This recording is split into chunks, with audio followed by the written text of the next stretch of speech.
ஸ்ரீ கப்பித்தாவத்தையில் உள்ள பால செல்வ விநாயகமூர்த்தி திருத்தாள் வணங்கி கருணா கடாட்சி அம்பிகா சமேத ஸ்ரீ கைலாயநாத சுவாமி தேவஸ்தான உடனுரை தெய்வங்களை வணங்கி இப்பொழுது நேத்ரா தொலைக்காட்சியின் ஊடாக சிவராத்திரி தின நிகழ்வுகளை பார்த்து கொண்டிருக்கும் பக்த அடியார்களுக்கு நேத்ரா தொலைக்காட்சியின் ஊடாக வணக்கத்தை தெரிவித்துக் கொள்வதில் பெருமகிழ்வு அடைகின்றோம். இன்று சிவராத்திரி நன்னாள். சிவனுக்குரிய சிறந்த விரதங்களுள் சிவராத்திரி சிறப்பான விரதமாக சொல்லப்படுகின்றது. மானுட பிறப்பை எடுத்த நாம் அந்த மானுட பிறப்பை மாண்புடையதாக மாற்ற வேண்டுமானால் சிந்தனையும் வந்தனையும் நமக்கு கட்டாயம் வேண்டற்பார். மனிதன் எவ்வாறு என்று சிந்திக்கத் தொடங்கினானோ அன்றே இறைவனையும் வந்திக்கத் தொடங்கிவிட்டார். தனது உயிர்கொள்கையாகிய அறிவு, இச்சை, செயல் மூன்றையும் போற்றினார். மானுட வாழ்வினுடைய நோக்கம் இறை வழிபாடு என்றும் நாங்கள் சொல்லலாம். அந்த இறைவனை காண்பதற்குரிய வழிகளிலே நின்று அவரை காண நாங்கள் முயல வேண்டும். அந்த வகையிலே கப்பித்தாவத்தை ஸ்ரீ கருணா கடாட்சி அம்பிகா சமேத ஸ்ரீ கைலைநாத சுவாமி தேவஸ்தானத்திலே இன்னும் சற்று நேரத்திலே லிங்கோத்பவருக்கான பூசை ஆரம்பமாக இருக்கின்றது. இந்த சிவராத்திரி பூசை நிகழ்வுகளிலே மணிமகுடமாக திகழ்வது இந்த லிங்கோத்பவ காலம் என்று சொல்லப்படுகின்றது. சிவராத்திரி பற்றி பல கதைகள் இருக்கின்றன, பல புராண கதைகள் இருக்கின்றன. இந்த புராண கதைகளின் ஊடாக நமக்கு என்ன தத்துவம் சொல்லப்படுகின்றது என்பதுதான் இங்கே முக்கியமாக நாங்கள் பார்க்கப்பட வேண்டிய ஒன்று. இந்த ஆலயம் மிகவும் பழமை வாய்ந்த ஆலயமாக கருதப்படுகின்றது. சுமார் 250 ஆண்டுகளுக்கு மேற்பட்ட காலத்தை கொண்டதாக கொழும்பு மாநகரிலே மருதானை என்ற இடத்திலே இது அமைந்திருக்கின்றது. ஐரோப்பியர்கள் இலங்கைக்கு வந்தார்கள். போர்த்துகேயர்கள், அவர்களைத் தொடர்ந்து ஒல்லாந்தர்கள், அவர்களைத் தொடர்ந்து ஆங்கிலேயர்கள் வந்தார்கள். திரைகடல் ஓடியும் திரவியம் தேடு என்ற ஔவையாரின் வாக்கிற்கு இணங்க வந்த இந்தியாவிலிருந்து வந்த வர்த்தகர்கள் இங்கு வந்து வசித்து வர்த்தகம் செய்த திருவிலங்கு நகரத்தார் என்று அழைக்கப்படும் வணிக வைசிய செட்டியார்களால் இந்த ஆலயம் கட்டப்பட்டதாக கூறப்படுகின்றது. கப்பித்தாவத்தையில் உள்ள கதுருகாவத்தை என்னும் இடத்தையே இங்கு வந்து இறங்கிய வணிகர்கள் தங்கள் வர்த்தக தலமாக மாற்றினார்கள். அங்குதான் கருவாப்பட்டை, மிளகு முதலியவைகளின் பண்டகசாலைகளை அமைத்தார்கள். அவ்விடம் இருந்த பண்டகசாலைகளை உள்ளாந்தரால் நியமிக்கப்பட்ட ஒரு அதிகாரியால் பார்வையிடப்பட்டன. திருவிலங்கு நகரத்தார் அவ்விடம் வியாபாரம் செய்ய தொடங்கிய காலத்தில் அந்த இடத்தில் மேற்பார்வையாளராக இருந்த உள்ளாந்த அதிகாரியை கேப்டன் என்று அழைத்தார்கள். அவரின் நிர்வாகத்தில் இருந்த இடம் முழுவதையும் கேப்டன் கார்டன்ஸ் என்று பெயரிட்டார்கள். இதுவே என்று கப்பித்தாவத்தை எனப்படுகின்றது. இங்கு வர்த்தகம் செய்து வந்த வணிக வைசிய செட்டியார்கள் சைவ மதத்தவர்கள். இவர்கள் இருந்த தோட்டத்தில் மாலை வேளைகளில் ஒன்று சேர்ந்து ஒரு மரத்தின் கீழ் பிரதிஷ்டை செய்யப்பட்ட சிவலிங்கத்தை வணங்கி வந்தனர். எனினும் சைவ ஆகம முறைப்படி அமைக்கப்படாத ஆலயத்தில் வழிபாடு செய்வதை ஒரு மெனக்குறையாக எண்ணினர். அந்த சிவலிங்கம் பிரதிஷ்டை செய்யப்பட்ட இடத்தில் ஓர் கோயிலை கட்ட அந்த வைசியர்கள் வணிகர்கள் தீர்மானித்தார்கள். 1783 ஸ்ரீ வீரபத்ரன் செட்டியாருக்கு சொந்தமான இடத்தில் சிவன் கோயிலை கட்ட அத்திவாரமிடப்பட்டு ஸ்ரீ வீரபத்திர செட்டியாரே சிவாலயம் கட்டுவதற்காக நிதி திரட்டும் பொறுப்பையும் ஏற்று அக்கோயிலை கட்டும் திருப்பணியையும் ஏற்றுக்கொண்டார்.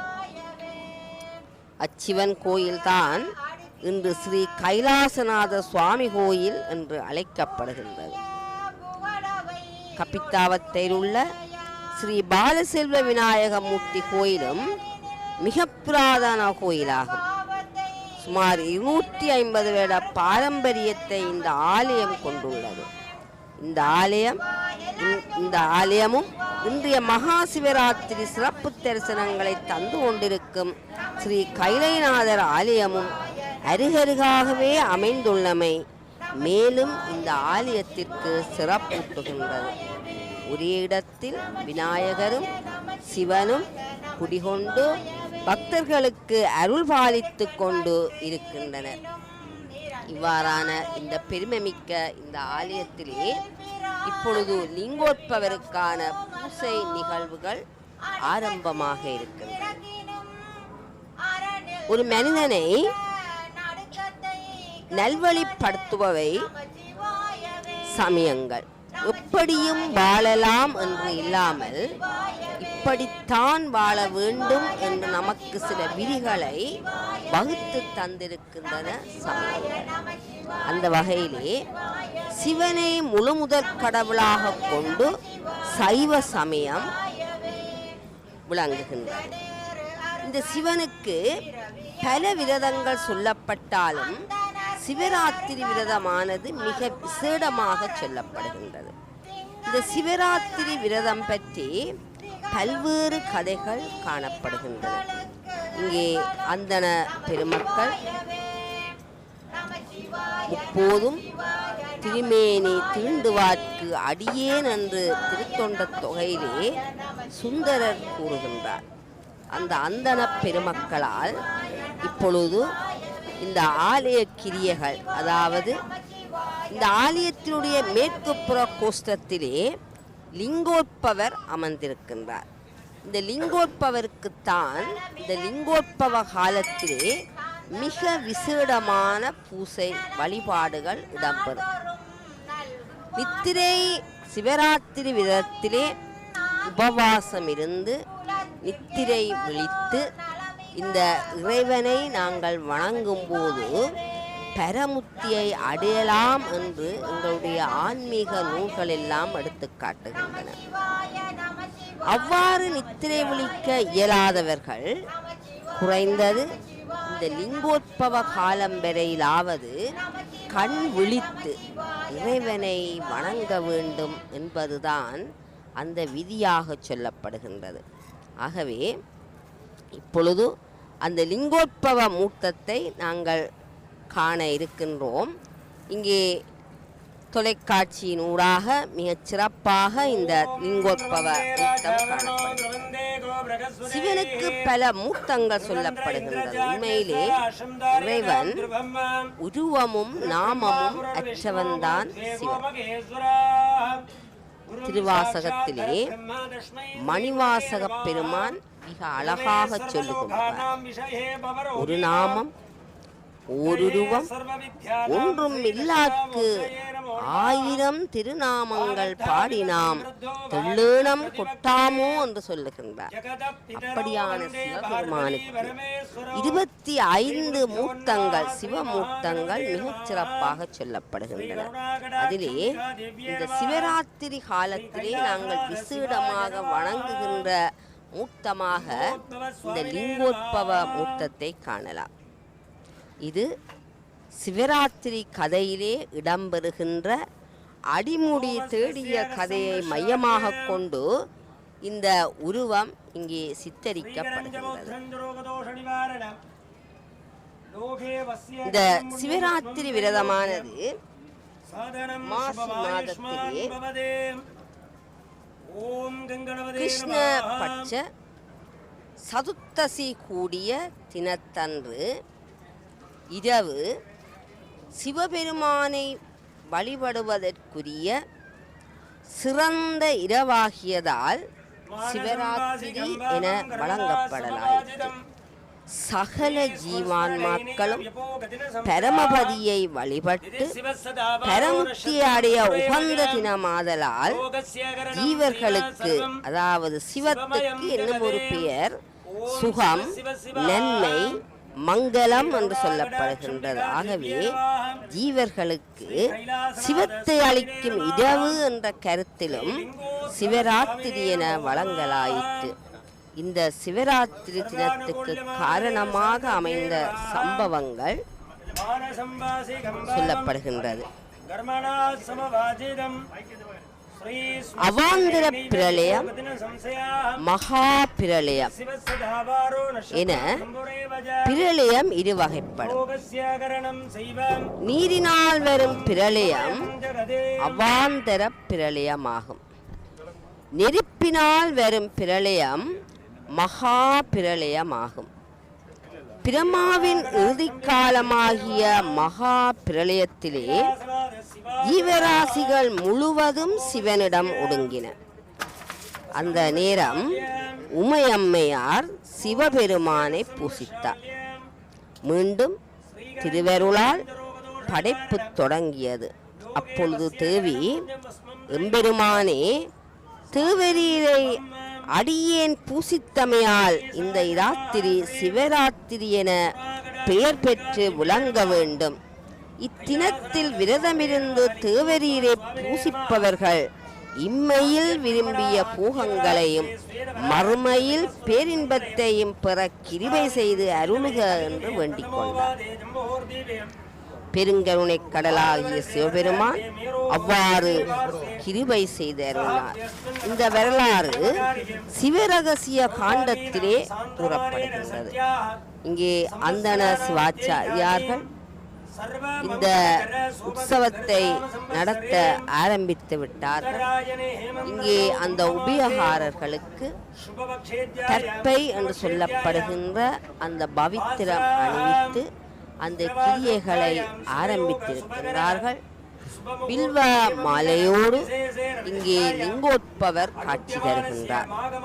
இங்கே இந்த லிங்கோத்பவர் மூர்த்தத்தை நாங்கள் கவனித்து பார்க்க வேண்டும்.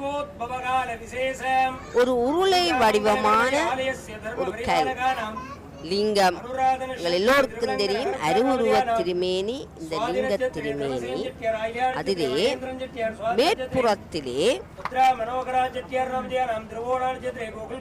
அன்னப்பட்சியாக பிரமன், மேலே ஒரு தாளம்பூ காட்சியையும் நாங்கள் காணலாம். கீழே பன்றி உருவம் அங்கே வரையப்பட்டிருக்கும்.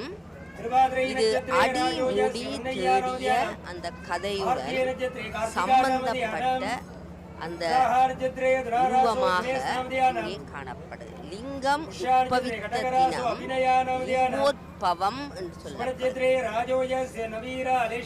இங்கே எங்களுக்கு பார்த்தா தெரிகின்றது அந்த இறைவனுடைய முடியும் அடியும் அந்த லிங்க இதுக்குள்ளே மறைந்து காணப்படுகிறது. ஆகவே அடியையும் முடியையும் நாங்கள் காண முடியாது, யாராலும் காண முடியாது. திருவம்பாவையிலே மணிவாசகர் சொல்லுவார், ஆதியும் அந்தமும் இல்லா அரும்பெரும் சோதியையாம் பாடக் கேட்டேயும் என்று சொல்லுவார். இறைவன் உண்மையில் ஆதியும் அந்தமும் அற்றவர். அந்த இறைவனை சிற்றறிவும் சிறுதொழிலும் உடைய இந்த ஆன்மாக்கள் வழிபடுவதற்காகத்தான் அவனுக்கு உருவங்களையும் நாமங்களையும் உங்களுடைய சமயம் கற்பித்திருக்கிறது. மனதிலே இருத்தி அவனை வழிபட வேண்டும். இங்கே நீங்கள் பாருங்கள், அன்னப்பட்சி மிக தெளிவாக தெரிகின்றது. ஆனால் அந்த இறைவனுடைய அந்த முடி அங்கே தெரியவில்லை. அவ்வாறே நாங்கள் பார்க்கும் போது பன்றி, அதாவது திருமாலும் பன்றியாய் சென்றுணரா திருவடியை ஒரு நாம் அறிய ஓர் அந்தணனாய் ஆண்டு கொண்டார். திருவாசகத்திலே வருகின்ற ஒரு பாடல். திருமாலும் பன்றியாய் சென்றுணரா திருவடியை ஒரு நாம் அறிய ஓர் அந்தணனாய் ஆண்டு கொண்டார். ஒரு நாமம் ஓருருவம் ஒன்றும் இல்லார்க்கு ஆயிரம் திருநாமங்கள் பாடினாம் தெள்ளேணம் கொட்டாமோ என்கின்றது திருவாசகம். இவ்வாறான இறைவனுக்குரிய சிறப்புகளைத்தான் எங்களுடைய தேவார திருவாசகங்களிலே நாங்கள் பிறக்க காணலாம். நிறைந்த இந்த அருட்பாக்கள், இந்த பண் இசை, இந்த இசை இறைவனை இசைவிக்கக்கூடிய ஆற்றல் வாய்ந்தது இசை. பண்ணின் இசையாக நின்றாய் போற்றி சொல்லுகிறார். தமிழோடு இசை பாடல் மறந்து அறியேன் என்று சொல்லுகின்றார். நலம் தீங்கிலும் உன்னை மறந்தறியேன், உன் நாமம் என் நாவில் அறியேன் என்றார். அப்படியான அந்த இறைவனை இன்று வழிபடுவதற்காக பக்த கோடிகள் ஆலயத்திலே குவிந்திருக்கின்றார்கள். உண்மையில் இங்கே காணுகின்ற காட்சியை நாங்கள் பார்க்கும் போது நாவுக்கரசருடைய அந்த வாக்கை நாங்கள் நினைவுக்கு கொண்டு வருதல் பொருத்தம். திருக்கோயில் உள்ளிருக்கும் திருமேனி தன்னை சிவனெனவே கண்டவர்க்கு சிவன் உறைவான் அங்கே என்ற வாக்கை ஊன்றி நினைக்க வேண்டும். சொல்லுவார்கள், தனித்து நின்று உருகுவதிலும் பார்க்க அன்பர்களுடன் கூடி நிற்கும் போது உருக்கம் மிகுந்து தெய்வ காட்சியில் நம்மை திளைக்க வைப்பது என்பது ஒரு யதார்த்தமான கருத்தாக உண்மையில் காணப்படுகின்றது.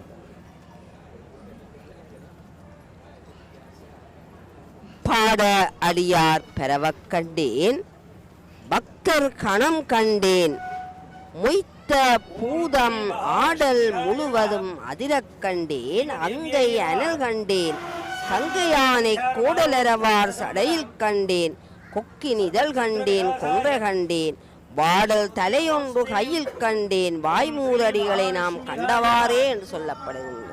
இப்பொழுது நாங்கள் காட்சியை பார்க்கும்போது அந்தன பெருமகனார் அந்த உபயகாரர் அவருடைய அந்த தர்ம பத்தினி கணவனார் செய்கின்ற எந்த காரியங்களும் மனைவியுடன் உடனிருந்து செய்யும் போது அது சிறக்கும் என்று சொல்லுகின்றார்கள். ஆகவேதான் மனைவிக்கு சக தர்மினி, தர்ம பத்தினி என்றெல்லாம் நாங்கள் அழைக்கின்றோம். ஆரம்ப கிரியையாக இங்கே இந்த திருவிளக்கானது லட்சுமிக்கு ஒப்பிடப்படுகின்றது. ஆகவேதான் இதன் ஆரம்பம் விளக்கு ஏற்றலும் சுமங்கலி பூசையுமாக இந்த விளக்குக்கான அந்த கிரியைகள் இப்போது இடம்பெறுவதை நாங்கள் பார்க்கின்றோம்.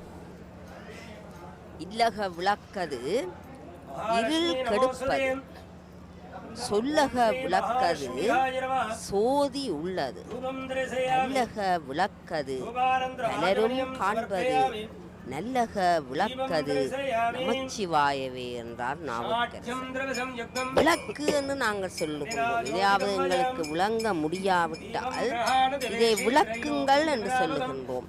இல்லத்திலே நாங்கள் ஏற்றி வைக்கின்ற அந்த விளக்கானது இருளை நீக்கி எங்களுக்கு ஒளியை பாய்ச்சும்.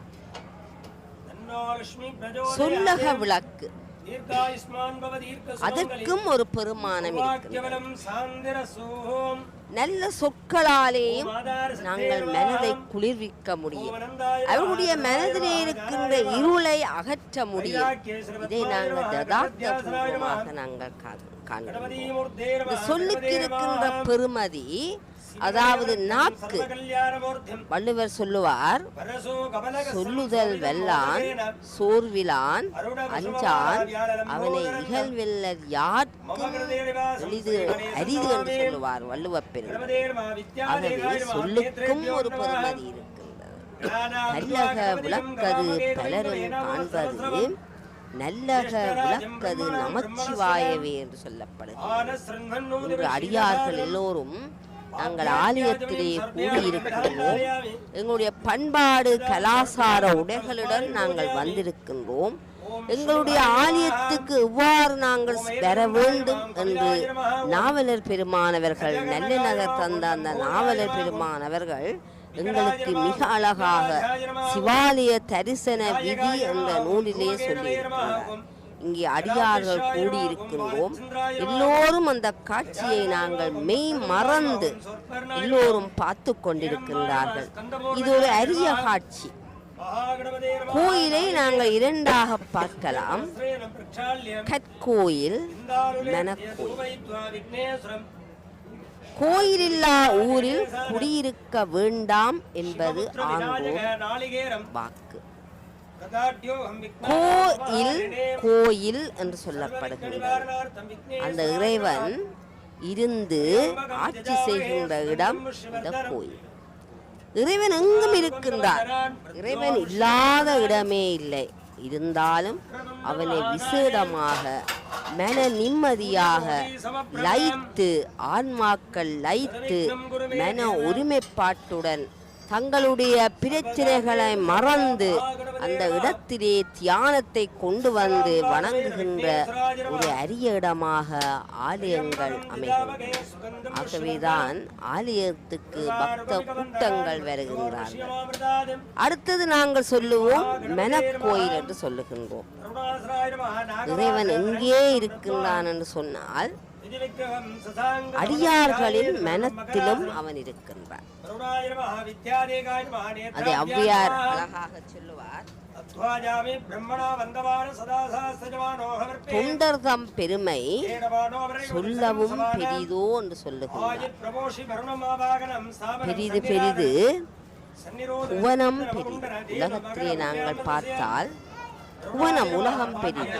புவனமோ நான்முகன் படைப்பு. புவனத்தை படைத்தது பிரம்மன் என்று சொல்லப்படும். புவனமோ நான்முகன் படைப்பு. நான்முகனோ கரியமால் உந்தியில் வந்தோம். திருமாலுடைய அந்த தொப்புள் கொடியில் பார்த்தால் தெரியும் உங்களுக்கு ஒரு தாமரை மலையிலிருந்து பிரம்மதேவன் காட்சி அளிக்கிறார். கரியமால் உந்தியில் வந்தோம், கரியமாலோ அலைகடல் துயின்றோம். அலைகடலோ குருமுனியின் கலசத்தில் அடக்கம்.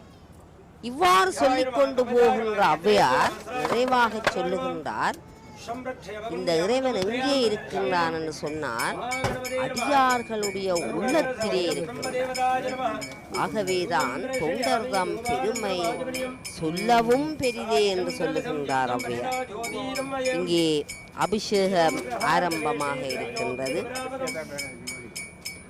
அபிஷேக திரவியங்கள் எல்லாம் அந்த சிவாச்சாரியார்கள் ஒழுங்குபடுத்தி வைத்திருக்கின்றார்கள். இப்பொழுது இந்த காட்சியை, லிங்கோத்பவருடைய காட்சியை நாங்கள் பூரணமாக நாங்கள் பார்க்கலாம். அங்கே கீழே பன்றியினுடைய உருவம் செதுக்கப்பட்டுள்ளது. மேலே அன்னப்பறவையினுடைய உருவம் செதுக்கப்பட்டுள்ளது. ஆகவே இது அடிமுடி தேடிய கதையுடன் சம்பந்தப்பட்ட ஒரு திரு உருவமாக இந்த லிங்கோத்பவர் சொல்லப்படுகின்றார்.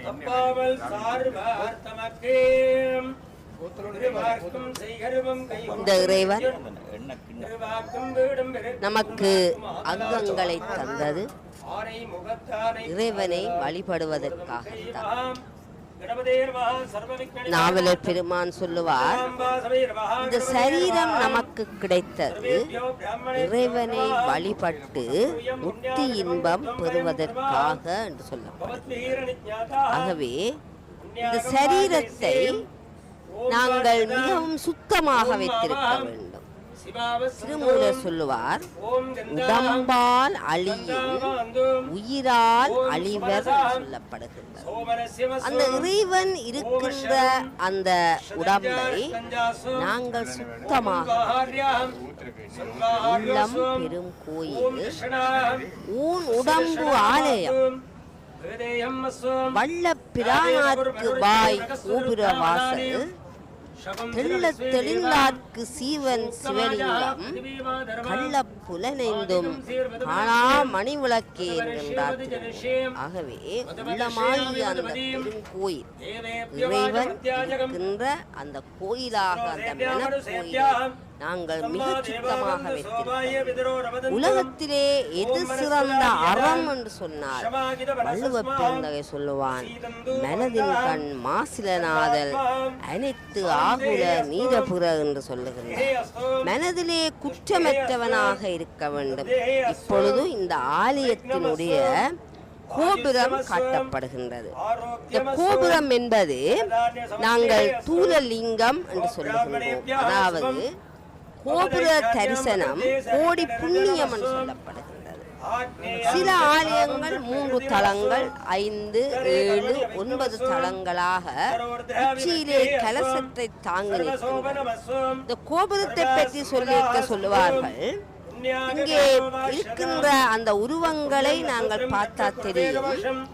ஓர் அறிவு தொடக்கம் நாங்கள் 6 அறிவு வரை மாத்திரமல்ல, தெய்வ முனிவர்களுடைய எல்லாருடைய சிற்பங்களும் அந்த கோபுரத்திலே. ஆகவே நாங்கள் பார்க்கும்போது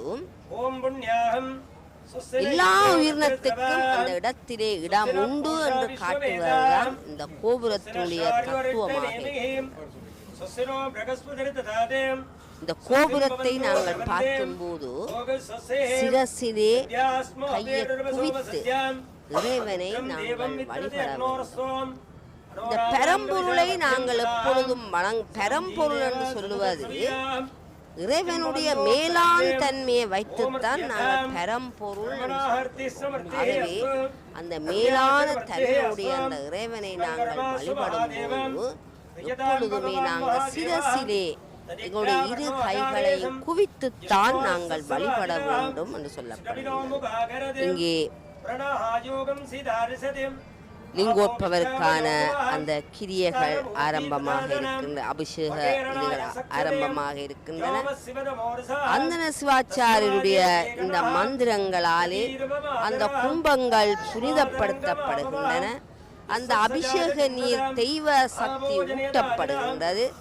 இந்த மந்திரம் என்பதற்கு பொருள் நினைத்தவனையும் சொல்பவனையும் காப்பதுதான் அந்த மந்திரங்கள் என்று சொல்லப்படுகின்றது. மறைமொழி மாந்தர் ஆணையில் கிளர்ந்த மறைமொழி தானே மந்திரம் என்பது சொல்லப்படுகிறது. ஆகவே இந்த மந்திரம் மிகவும் சக்தி வாய்ந்தது. அந்த மந்திரங்களால் அந்தன சிவாச்சாரியார் இப்பொழுது கும்பத்துக்கு தெய்வ உரு ஏற்றி கொண்டிருக்கின்றார். இந்த தெய்வ உரு ஏற்றப்பட்ட இந்த கும்ப அபிஷேக நீர்களாலே தான் அந்த லிங்கோத்பவருக்கான அந்த அபிஷேகம் இப்பொழுது நடைபெற சற்று நேரத்திலே அந்த அபிஷேகத்தை நாங்கள் காண கிடைக்கின்ற அந்த வாய்ப்பை நாங்கள் நேத்ரா தொலைவர் காட்சியின் ஊடாக நாங்கள் பெற்றுக்கொண்டிருக்கின்றோம். இங்கே பஞ்ச கவிய பூசை, அதாவது பஞ்ச சுத்தி என்று சொல்லுவார்கள்.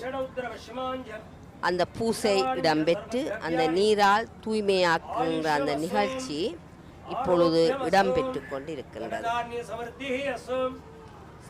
இங்கே நாங்கள் பார்க்கும்போது இந்த புறக்காட்சிகள், இந்த ஆலயத்திலே நடக்கின்ற இந்த புறக்காட்சிகள் எங்களுடைய அகக்காட்சிக்கு, எங்களுடைய அகவிருத்திக்கு, எங்களுடைய மனதை செம்மைப்படுத்துவதற்கு இந்த புறக்காட்சிகள் எங்களுக்கு என்றுமே துணை நிற்கும். இந்த புறக்காட்சியில் நம்மை வழிப்படுத்த வந்த நாவுக்கரசர் தான் திரு அங்க மாலை என்ற பதிகத்திலே ஒவ்வொரு உறுப்பிற்கும் தனது கட்டளையை சொல்லுகின்றார். இங்கே பாருங்கள், தலையே நீ வணங்காய், தலை மாலை தலைக்கு அணிந்து தலையாலே பலி தேரும் தலைவனை தலையே நீ வணங்காய் என்று சொல்லுகின்றார். இங்கே தலைக்கும் அவர் கட்டளையிடுகின்றார், இறைவனை நீ வணங்கு, பணிவாக இரு, தலையை சாய்த்து இறைவனை வணங்கு. இந்த இறைவனை விட மேலான பரம்பொருள் இல்லை. நாங்கள் ஆணவத்தை கொண்டு விட்டால் நிச்சயமாக நாங்கள் அழிவோம் என்பதுதான் நிதர்சனமான உண்மை. எங்களுடைய காப்பியங்கள், இதிகாசங்கள், புராணங்கள் எல்லாவற்றிலுமே நாங்கள் பார்க்கக்கூடிய மிக ஒரு உன்னதமான விஷயம், இந்த ஆணவம் கொண்டவர்கள் அழிவார்கள் என்பது ஒரு பெரிய செய்தியாக சொல்லப்படுகின்றது. இந்த பூசை நிகழ்வுகள் கூட நாங்கள் பார்க்கும்போது பூஜா என்று சொல்லப்படுகின்றது, அது பூசை என்று நாங்கள் சொல்லுகின்றோம். இங்கே பூசை என்பது நாங்கள் பூர்த்தியாக்கப்பட வேண்டும். எங்களுடைய மல மாசுக்களை அகற்றி எங்களுடைய நிறைவான எண்ணங்கள் பூர்த்தியாக்கப்பட வேண்டும் என்பதிலே தான் இந்த பூசை என்பது மிக முக்கியமான இடத்தை பெறுகின்றது. இங்கே உபயகாரர்கள் இப்பொழுது இந்த அபிஷேக நீரை கும்பத்தையும் தாங்கி, அபிஷேக அந்த பொருட்களையும் தாங்கி இப்பொழுது அவர்கள் தயாராக நிற்கின்றார்கள். இன்னும் ஒரு அந்தன சிவாச்சாரியார் இந்த பொருட்களை எல்லாம் ஒழுங்குபடுத்தி கொண்டிருக்கின்றார். பஞ்ச ஆராத்தி தயாராக இருக்கின்றது. எங்களுடைய ஆலயங்களிலே நாங்கள் கற்பூரம் ஏற்றுகின்ற அந்த வழக்கம்தான் காணப்படுகின்றது. அது நிலை மாற்றத்திலே கற்பூரம் என்பது உடனடியாக அது வாயுவாக மாறிவிடும். ஆகவே எங்களுடைய வழிபாடுகளும் சிறக்கின்ற தருணத்திலே நாங்கள் அந்த இறைவனை உறுதியாக பற்றிவிடலாம் என்பது கற்பூர ஆராத்தியினுடைய அந்த தத்துவமாக விளங்குகின்றது. ஆகவே இங்கே நாங்கள் பார்க்கும்போது அந்த கற்பூர ஆராத்தியை நாங்கள் கண்ணார கண்டு அந்த தரிசிக்கின்ற வாய்ப்பை இந்த நேத்ரா தொலைக்காட்சி வழங்கி கொண்டிருப்பது எங்களுக்கு கிடைத்த பாக்கியமாக நாங்கள் கருத வேண்டும். மிக தொலைவில் இருப்பவர்கள் கூட, ஆலயத்துக்கு வர முடியாதவர்கள் கூட இந்த நவீன தொழில்நுட்பத்தின் வாயிலாக இந்த காட்சிகளை காண கிடைப்பது என்பது உண்மையில் ஒரு வரப்பிரசாதம் என்றுதான் நாங்கள் சொல்லுவோம். இங்கே பார்த்தால் அபிஷேகங்கள் ஆரம்பிக்கப்பட்டு இப்பொழுது நடைபெற்று கொண்டிருக்கின்றது. இந்த அபிஷேகத்தை பற்றி நாங்கள் பார்க்கும்போது சிவபெருமானுக்கு நாங்கள் இந்த பூசை, அதாவது அபிஷேக ஆராதனைகள், பூசை நிகழ்வுகளை நாங்கள் பார்க்கும்போது இந்த ஐந்தொழில்களுடன் சம்பந்தப்பட்டதுதான் இந்த அபிஷேக ஆராதனைகள் என்று சொல்லப்படுகின்றது. எங்களுடைய சைவத்திலே ஐந்தொழில் பற்றி மிகச் சிறப்பாக சொல்லப்படுகின்றது. அதற்குரிய திருவுருவமாக நடராஜர் திருவுருவமும் சொல்லப்படுகின்றது. சிவனுடைய மூர்த்தங்களிலே இந்த நடராஜ மூர்த்தத்துக்கும் ஒரு தனிப்பெரும் சிறப்பு உண்டு. முதலாவது தோன்றிய இந்த மூர்த்தமாக நாங்கள் லிங்கோத்பவரை கருதினாலும் நடராஜர் மூத்தத்துக்கும் ஒரு சிறப்பு உண்டு. இந்த சிறப்பை நாவுக்கரசர் பாடுவார். குறித்த புருவமும் கொவ்வை செவ்வாயிற்குமுன் சிரிப்பும் பனித்த சடையும் பவளம் போல் மேனியில் பால் வெண்ணீரும் இனித்தமுடைய எடுத்த பொற்பாதமும் காணப்பெற்றால் மனித்த பிறவியும் வேண்டுவதே இந்த மாநிலத்தை என்று சொல்லுகிறார். உண்மையில் மானிட பிறவியை சிலர் அதை விரும்புவதில்லை.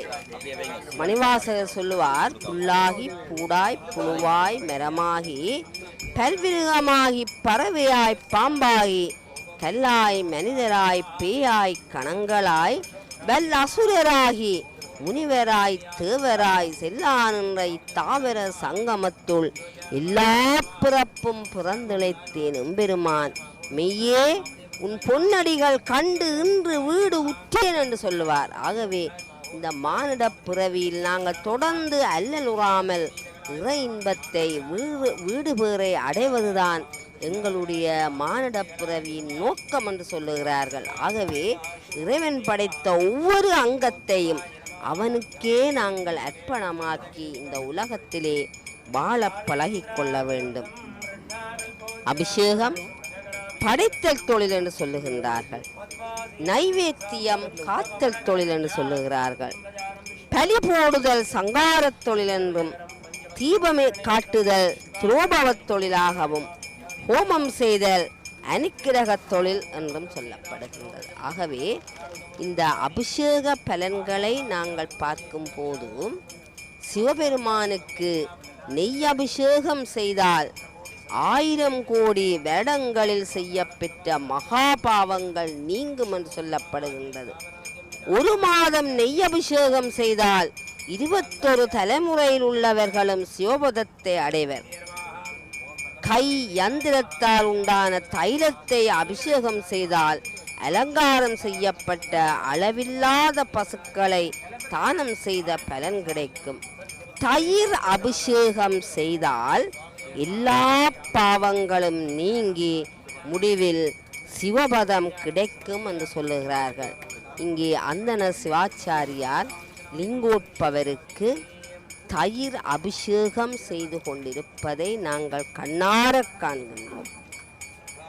கண்கால் காண்மின்களோ கடல் நஞ்சுண்ட கண்டன் தன்னை இண்டோல் வீசி நின்று ஆடும் பிரான் தன்னை கண்கால் காண்மின்களோ என்கின்றார் நாவுக்கரசர். இந்த கண் கிடைத்த நமக்கு பாக்கியம்.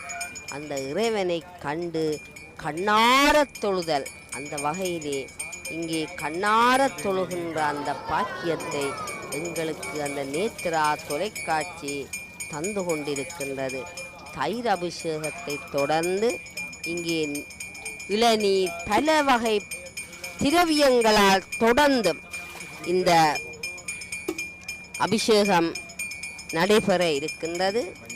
இன்று பிரதோஷ தினம், வெள்ளிக்கிழமை பிரதோஷம், சிவராத்திரி, பல விசேட தினங்கள் ஒன்றாக இணைந்த ஒரு விசேட நன்னாளாக சொல்லப்படுகின்றது. இங்கே விபூதியால் அங்கே செய்யப்பட்ட அந்த அபிஷேக திரவியத்தையும் அந்தன சிவாச்சாரியார் இப்பொழுது அதை எடுத்துக்கொண்டிருக்கின்றார். எண்ணெய் அபிஷேகத்தில் செய்வதன் மூலம் எங்களுக்கு சௌக்கியம் உண்டாகும் என்று சொல்லப்படுகின்றது. பஞ்சாமிர்தத்தினால் நாங்கள் அபிஷேகம் செய்யும் போது பரிசுத்தம் நமக்கு கிடைக்கின்றது. நெய்யினால் செய்யும் போது முக்தியும், பாலினால் அபிஷேகம் செய்யும் போது எங்களுக்கு ஆயுள் விருத்தியும், தயிரினால் செய்யும் போது புத்திர பேரும், தேரினால் செய்யும் போது சுகம், அன்னாபிஷேகத்தால் சாம்ராஜ்யம், சந்தனத்தால் மோட்சம் கிடைக்கும்.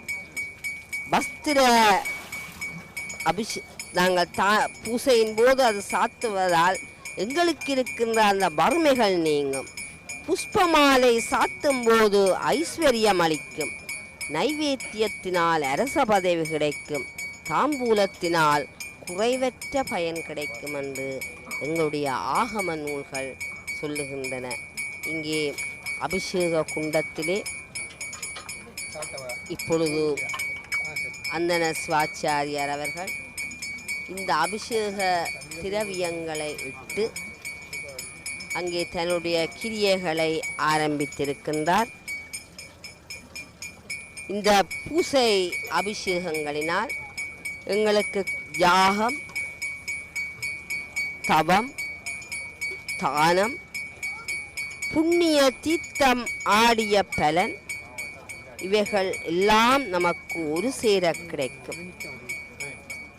அதைவிட சொல்லுவார்கள், இந்த சிவலிங்க அர்ச்சனையால் எங்களுக்கு 100 கோடி பயன் உண்டாகும் என்று சொல்லப்படுகின்றது. அது மாத்திரமல்ல, இந்த பூசகர்கள் அந்தணர்களுடைய தவ வலிமையாலும் பூசையின் அதிகத்தினால் பிம்பத்தின் லட்சணத்தினாலும் சிலையானது தெய்வத்தன்மை அடைகின்றது. இப்பொழுது கற்பூர ஆராத்தி காட்டப்படுகின்றது. இந்த அரிய காட்சியை கண்டு நாங்கள் பெரிய இன்பத்தை நாங்கள் இப்பொழுது பெற்றுக்கொண்டிருக்கின்றோம். நீர் அபிஷேகம் இப்பொழுது செய்யப்படுகின்றது. இந்த பூசைகள், அபிஷேக திரவியங்கள், இந்த அபிஷேக திரவியங்களிலே பல திரவியங்கள் அங்கே இடப்படுவதை நாங்கள் காணலாம். நெல்லி முள்ளி, மஞ்சள் பொடி, பஞ்சகவ்யம், பசுவின் நெய், பசுவின் பால், பசுவின் தயிர். இங்கே நாங்கள் பார்க்கும் பொழுது இந்த பொருட்கள் எல்லாத்தையும் தருகின்ற அந்த பசு ஒரு தெய்வத்திற்கு ஒப்பாக எங்களுடைய சமயத்திலே சொல்லப்படுகின்றது. பூவினுக்கு அருங்கலம் பொங்கு தாமரை, ஆவினுக்கு அருங்கலம் அரணஞ்சாடுதல், கோவினுக்கு அருங்கலம் கோட்டமில்லது, நாவினுக்கு அருங்கலம் நமச்சிவாயவே என்று சொல்லப்படுகின்றது. இந்த நமசிவாய என்ற மந்திரம் சிவசின்னங்களிலே புற சிவசின்னங்களாக நாங்கள் விபூதியையும் உருத்ராக்கத்தையும் நாங்கள் பார்க்கும்போது அகத்திலே அணிகின்ற அந்த சிவசின்னமாக இந்த நமசிவாய மந்திரத்தை நாங்கள் காண்கின்றோம். இங்கே பல பழங்கள் பஞ்சாமிர்தத்திலே சேர்த்து கொள்ளப்படுகின்றன. இளநீர், எலும்பிச்சம்பழம், வாழைப்பழம், மாம்பழம், மாதுளை, பலாப்பழம் என்று பல வகை பழங்களால் இறைவன் அர்ச்சிக்கப்படுகின்றார். தீப வகைகள் ஏராளம் எங்களுடைய சமயத்திலே சொல்லப்படுகின்றது. இந்த தீப வகைகளை நாங்கள் பார்க்கும்போது தீபம் இல்லையே, அதாவது தீபம் என்பது எங்களுடைய தன விருத்திக்காக காட்டப்படுவதாகவும் சொல்லப்படுகின்றது. இங்கே ஒவ்வொரு அபிஷேக திரவியங்களையும் அந்தன சிவாச்சாரியார் அபிஷேகம் செய்த உடனே பஞ்ச ஆராத்தி காட்டப்படுவதை நாங்கள் காணலாம். இங்கே அபிஷேகத்திலே அபிஷேக பொருட்கள் இடப்பட்டு அங்கே அந்தன சிவாச்சாரியாரால் அந்த நிறைவாக அந்த அபிஷேகம் செய்யப்படுகின்றது. இந்த அண்டத்திலே உள்ளதை பிண்டத்திலே பார்க்கலாம் என்று சொல்லப்படுகின்றது. எங்களுடைய சமயத்திலே ஏதோ ஒரு தத்துவ அடிப்படையில் தான் ஒவ்வொரு நிகழ்வும் இடம்பெறுகின்றது. ஏராளமான கிளைக்கதைகள், புராணக் கதைகள், இதிகாசங்கள், இவையெல்லாம் சொல்லக்கூடிய பல விஷயங்கள் எல்லாம் தத்துவ கருத்துக்களாக இருக்கின்றன. அதுகளை நாங்கள் விளங்கிக் கொள்ளும் போது எங்களுடைய சமய உண்மைகளை, எங்கள் சமயம் கூறுகின்ற பேர் உண்மைகளை நாங்கள் அறிந்து கொள்ளலாம். இந்த ஆகமங்கள் நீங்கள் பாருங்கள், நாங்கள் வாய்ப்படியில் இருப்பதும் கருங்கல்லுத்தான், தெய்வ விக்கிரகம் உருவாக்கப்பட்டிருப்பதும் கருங்கல்லுத்தான். அந்த கருங்கல்லு தெய்வ சிற்பங்கள் செதுக்கப்பட்டு அதுக்கு தெய்வத்தன்மை ஊட்டப்படுகின்றது. இந்த தெய்வத்தன்மை ஊட்டப்படும் பொழுது நாளாந்தம் நடக்கின்ற பூசை நிகழ்வுகள், அபிஷேகங்கள், அந்தன சிவாச்சாரியார்களுடைய மந்திர ஒலிகள், யாகங்கள், இவை எல்லாம் சேர்ந்து அந்த தெய்வத்தன்மை ஊட்டப்படுகின்றது. அதிலே மிக முக்கிய நிகழ்வாகத்தான் நாங்கள் கும்பாபிஷேகத்தை காண்கின்றோம். இந்த கும்ப அபிஷேகம், அதாவது கும்பத்திற்கு தெய்வத்தன்மை ஊட்டப்பட்டு அது இறைவனுக்கு அந்த நீரால் அபிஷேகம் செய்யப்படும் பொழுது, அந்த கிரியைகள் முறையாக ஆற்றப்படும் பொழுது அந்த தெய்வத்தன்மையை பொருந்தி அங்கே பக்த அடியார்களுக்கு அது தன்னுடைய கருணை கடாட்சத்தை வெளிப்படுத்தும் என்பதுதான் கும்பாபிஷேகத்தினுடைய தத்துவமாக இருக்கின்றது. கருணா கடாட்சி அம்பாள் சமேத கைலாய பெருமானுடைய அந்த ஆலயத்திலே நாங்கள் நின்று கொண்டிருக்கின்றோம். கைலை மலையானே போற்றி போற்றி என்று சொல்லப்படுகின்றது. இங்கே பக்த அடியார்கள் கூடிய தேன் அபிஷேகம், இப்பொழுது தேனால் இந்த அபிஷேகம் நடைபெற்று கொண்டிருக்கின்றது. இந்த தேனால் செய்யப்படுகின்ற அபிஷேகம், அதாவது நான் சொன்னேன், ஒவ்வொரு பொருளுக்கும் ஒவ்வொரு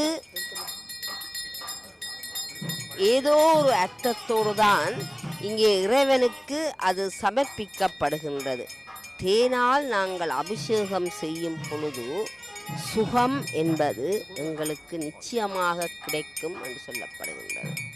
இந்த தேன் என்பது ஒரு மிகவும் மருந்துக்கு அரிய பொருளாக, எந்த ஒரு நபராலையும் அது ஏற்றுக்கொள்ளக்கூடிய பொருளாகத்தான் இந்த தேன் காணப்படுகின்றது. இறைவனை கூட நாங்கள் தேனே என்றுதான் வழிபடுகின்றோம். அந்த காட்சி இப்பொழுது இந்த லிங்கோத்பவருக்கு அபிஷேகமாகின்ற காட்சியை நாங்கள் எங்களுடைய கண்களிலே நிறுத்தி அந்த இறைவனை எங்கிருந்தாலும் எங்கிருக்கின்ற அடியவர்களும் இந்த அரிய காட்சியை நாங்கள் பார்ப்பது என்பது ஒரு பேராகத்தான் சொல்லப்படுகின்றது. இங்கே பார்த்தால்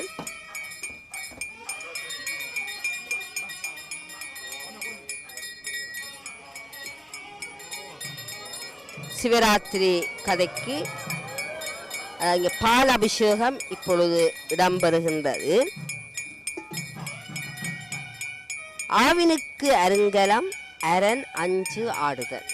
இந்த இறைவனுக்கு வேண்டிய 5 பொருட்களையும் கொடுக்கின்ற அந்த சிறப்பு இங்கே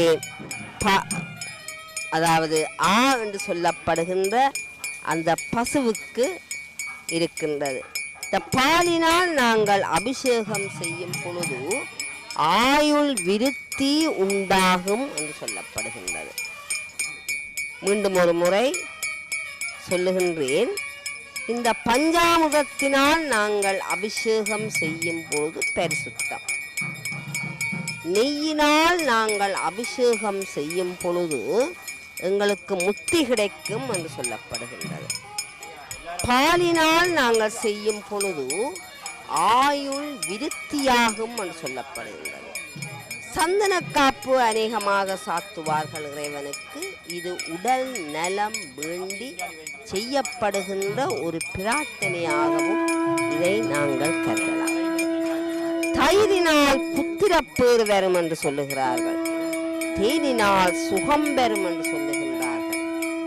அன்னாபிஷேகம் ஐப்பசி மாதத்திலே பௌர்ணமியிலே இந்த அன்னாபிஷேகம் அநேகமாக நடைபெறுவதுண்டு. எங்களுக்கு சாம்ராஜ்ய சுகம், சந்தனத்தினால் மோட்சம் கிடைக்கும் என்றும் சொல்லுகிறார்கள். ஆகவே இந்த அபிஷேக திரவியங்களுக்கும் ஏதோ ஒரு அர்த்தம் கற்பித்துத்தான் இறைவனுக்கு நாங்கள் இந்த அபிஷேகத்தை நாங்கள் செய்கின்றோம். உண்மையில் அவன் உருவமும் நாமமும் அற்றவன். எங்களுடைய இறைவன் 2 நிலையிலே வைத்து வழிபடப்படுவதாக எங்களுடைய சைவர்களுடைய மிகப்பெரிய சொத்தாகிய தத்துவமாகிய சைவ சித்தாந்தம் சொல்லுகின்றது. ஒன்று சொரூப நிலை. இந்த சொரூப நிலை கற்பனைக்கு எட்டாத நிலை, கற்பனை கடந்த சோதியாக நிற்கின்ற நிலைதான் சொரூப நிலை. அந்த சொரூப நிலையிலிருந்து ஆன்மாக்களுக்கு அருள் புரிவதற்காகத்தான் இறைவன் தடத்த நிலைக்கு இறங்கி வருகின்றான் என்று சொல்லப்படுகின்றது. அந்த தடத்த நிலையிலே தான் இறைவன் அருவம், உருவம், அறிவுருவம் என்கின்ற அந்த 3 திருமேனிகளையும் அவன் எடுக்கின்றான் என்று சொல்லப்படுகிறது. ஆகவே சிற்றறிவும் சிறுதொழிலும் உடைய இந்த ஆன்மாக்கள் இறைவனை வழிபடுவதற்காகத்தான் இறைவனுக்கு உருவமும் நாமங்களும் கற்பிக்கப்பட்டிருக்கின்றன. உண்மையில் உருவமும் நாமமும் மற்ற அந்த இறைவனை நாங்கள் எங்களுடைய அகக்கண்ணுக்குள்ளே நிறுத்தி அவனை வழிபட வேண்டும். நாங்கள் சிறுதொழிலுடைய ஆன்மாக்கள். ஆகவே அந்த ஆன்மாக்களுக்காகத்தான் இறைவன் இவ்வாறான நிலைக்கு வருகின்றான் என்பதுதான் எங்களுடைய சைவ சித்தாந்த கருத்தாக இருக்கின்றது. நாங்கள் இங்கே பார்க்கும்போது நாங்கள் குடம் குடமாக அந்த பால் அபிஷேகம் இறைவனுக்கு செய்யப்படுகிறது. எங்களுடைய அகக்கண் குளிர வேண்டும். ஆரம்பத்திலே நான் கூறியவாறு இந்த புறக்காட்சி சிறந்தால் அன்றி அகக்காட்சி சிறக்காது. எங்களுடைய சமயத்திலே மனதால் கோயில் கட்டிய பூசலார் நாயனார் பற்றிய கதையும் உண்டு. கற்கோயில் கட்டிய அந்த அரசன் இறைவனிடம் நாள் நட்சத்திரம் கேட்டு கும்பாபிஷேகத்துக்கான அந்த நாளை நிச்சயித்து விட்டிருக்கின்றான்.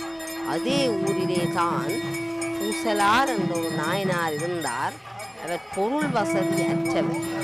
இருந்தாலும் தன்னுடைய மனதிலே இறைவனுக்கு ஒரு கோயில் கட்டி அங்கே நாளை எடுத்து இறைவனிடம் சம்மதம் கேட்டு அந்த கும்பாபிஷேகத்துக்காக அவரும் தயாராக இருக்கின்றார்.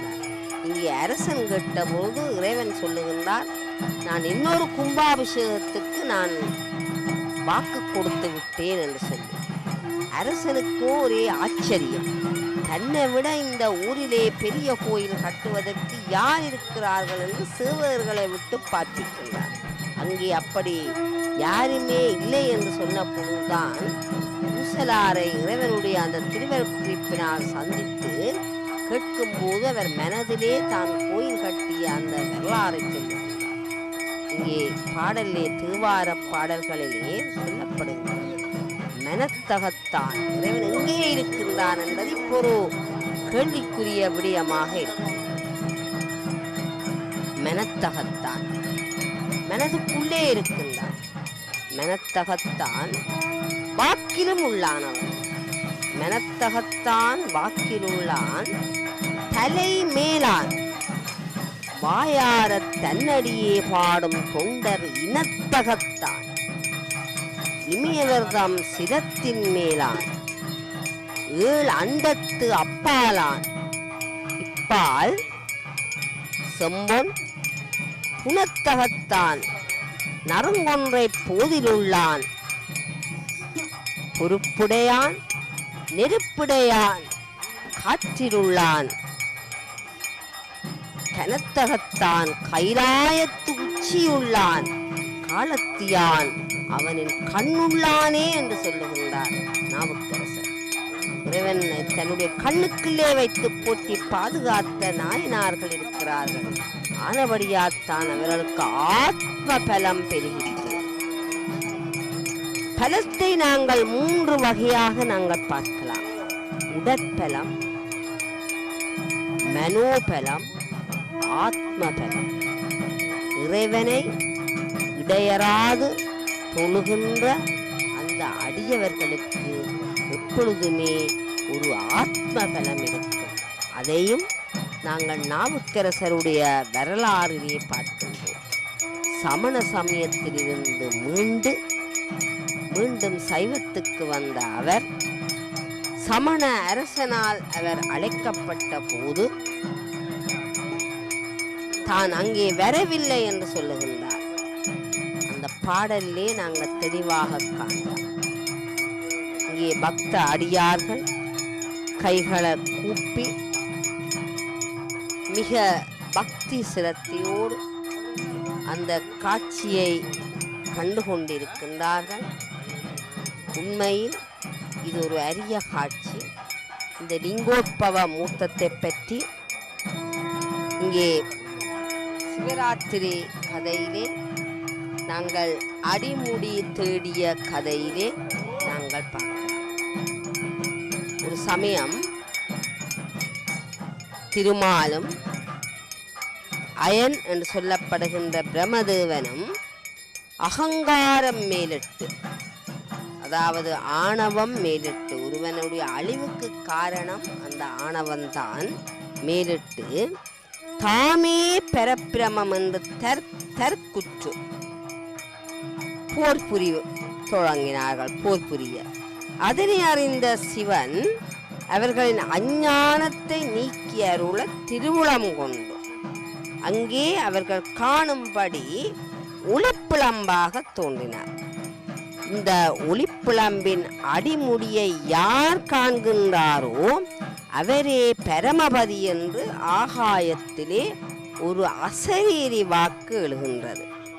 உடனே பிரமா அன்ன வடிவத்தை எடுக்கின்றார்.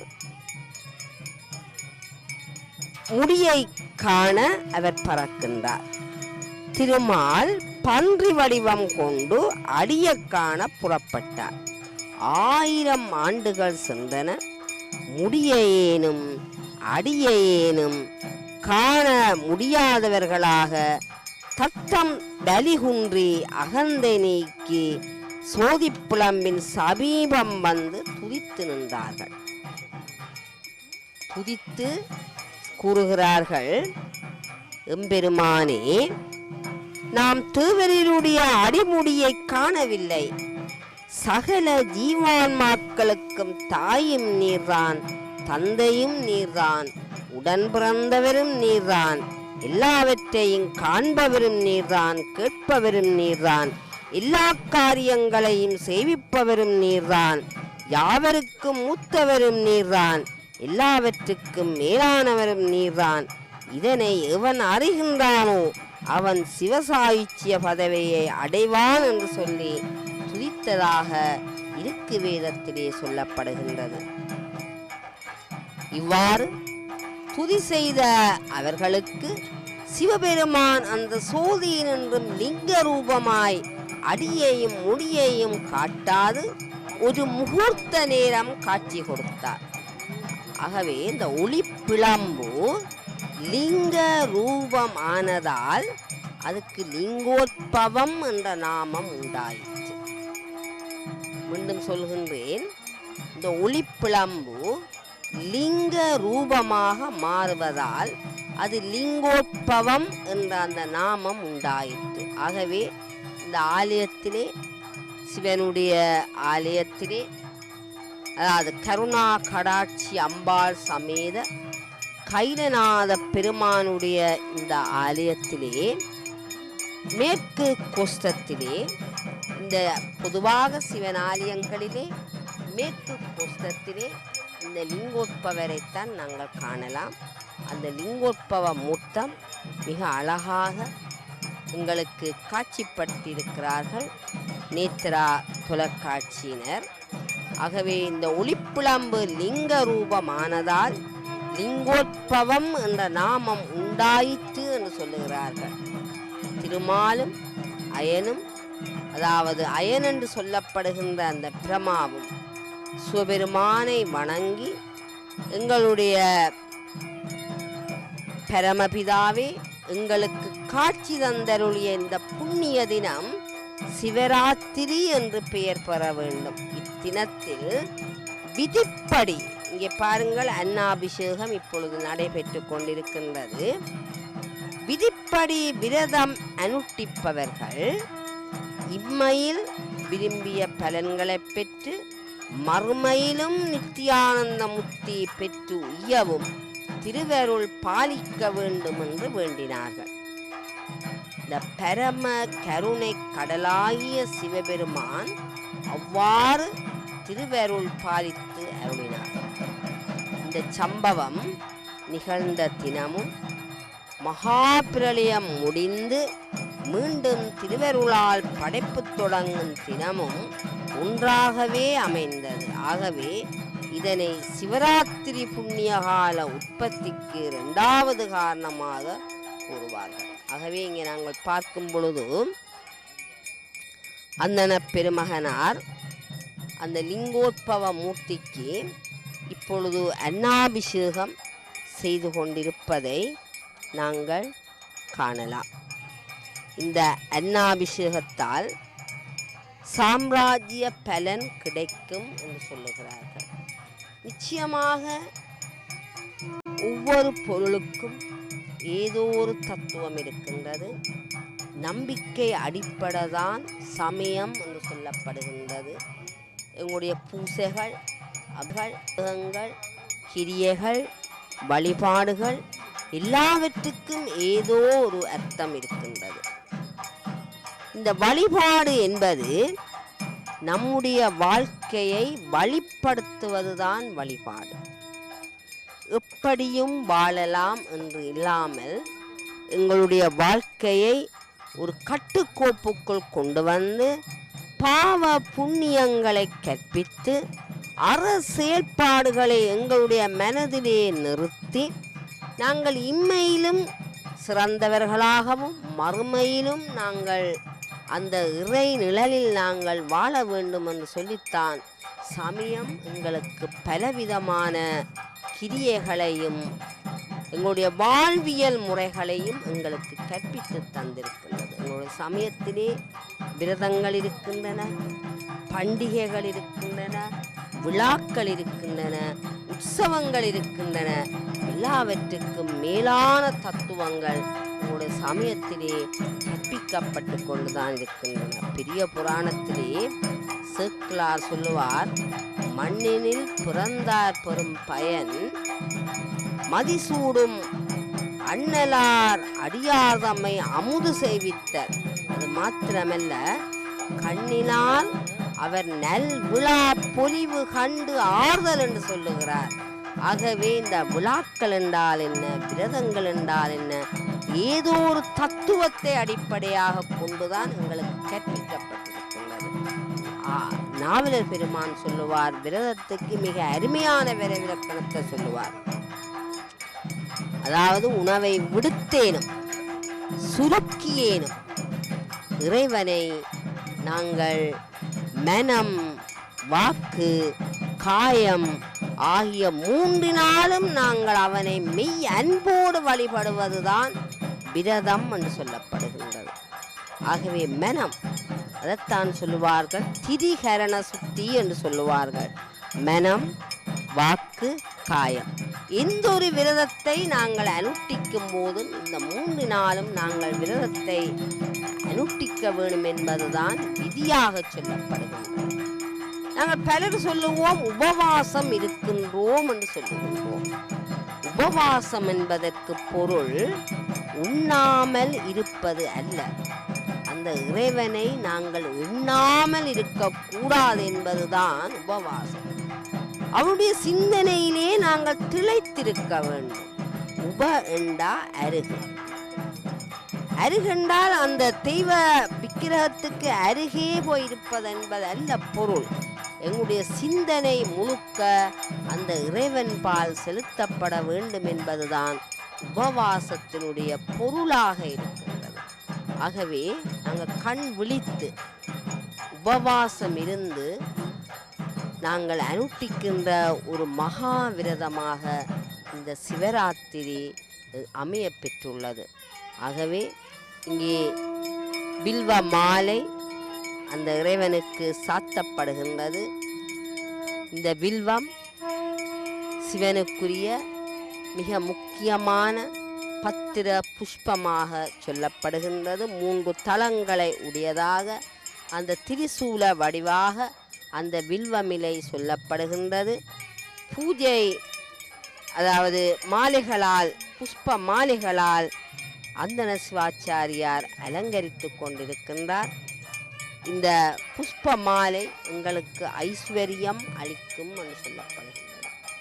ஆகவே மனதால், வாக்கால், காயத்தால் நாங்கள் இறைவனை இங்கே 3 இந்த கரணங்களால் நாங்கள் இறைவனை வழிபடுவது என்பதுதான் வழிபாட்டினுடைய மிக முக்கியமான நோக்கமாக கருதப்படுகின்றது.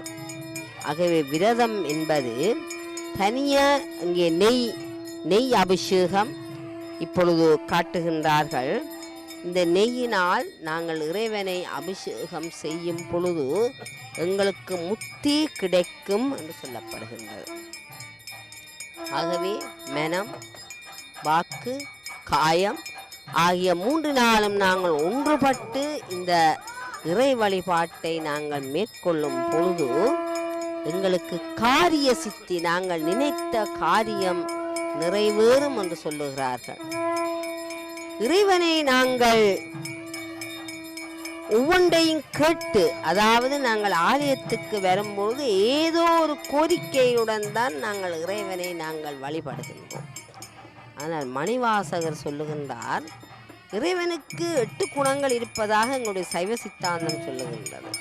அவன் முற்றும் அறிபவன், முடிவில் ஆற்றலுடையவன், வரம்பில் இன்பமுடையவன். அவ்வாறான இறைவனுக்கு நமக்கு எது தேவை என்று சொல்ல வேண்டிய அவசியம் இல்லை. மணிவாசகர் அழகாக சொல்லுவார், வேண்டத்தக்கது அறிவோயினி, எனக்கு என்ன வேணுமென்று உனக்கு தெரியும். வேண்டத்தக்கது அறிவோயினி, வேண்ட முழுதும் தருவோயினி. அடுத்த வரிய பாருங்கள், வேண்டும் அயன்மார்க்கு அரியோயினி. அதாவது பிரமாவுக்கும் திருமாலுக்கும் காட்சி கொடுக்கவில்லை. அவர்கள் அந்த அகந்தையை விட்டு ஒளிந்த பின்புதான் அந்த காட்சி கிடைத்திருக்கின்றது. வேண்டும் அயன்மார்க்கு அரியோயினி, வேண்டி என்னை பணி கொண்டாய், தவமும் தவமுடையாட்காகும் என்று சொல்லப்படுகின்றது. அங்கே பாலை கொடுத்து சம்பந்தரை ஆட்கொண்டார் இறைவன். சூளை நோயை கொடுத்து நாவுக்கரசரை ஆட்கொண்டார். ஓலை கொடுத்து சுந்தரரை திருமண பந்தலிலே தடுத்தாட்கொண்டார். காலை காட்டி மணிவாசகரை ஆட்கொண்டார். திருப்பெருந்துறையிலே குருந்தமர நிலையிலே கோகலி ஆண்ட குரு மணி தன் தாழ்வாழ்க என்று சொல்லுகின்றார்.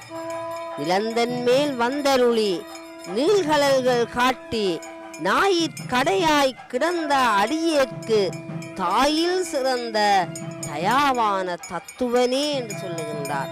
தாயை விட மேலான ஒருவன் இருக்கின்றார் என்று சொன்னால் நாங்கள் சொல்லுவோம், உலகத்திலே தாயில் சிறந்த உறவில்லை என்றுதான் சொல்லப்படுகின்றது. அந்த தாயிலும் மேலான தத்துவனாக இறைவன் சொல்லப்படுகின்றார்.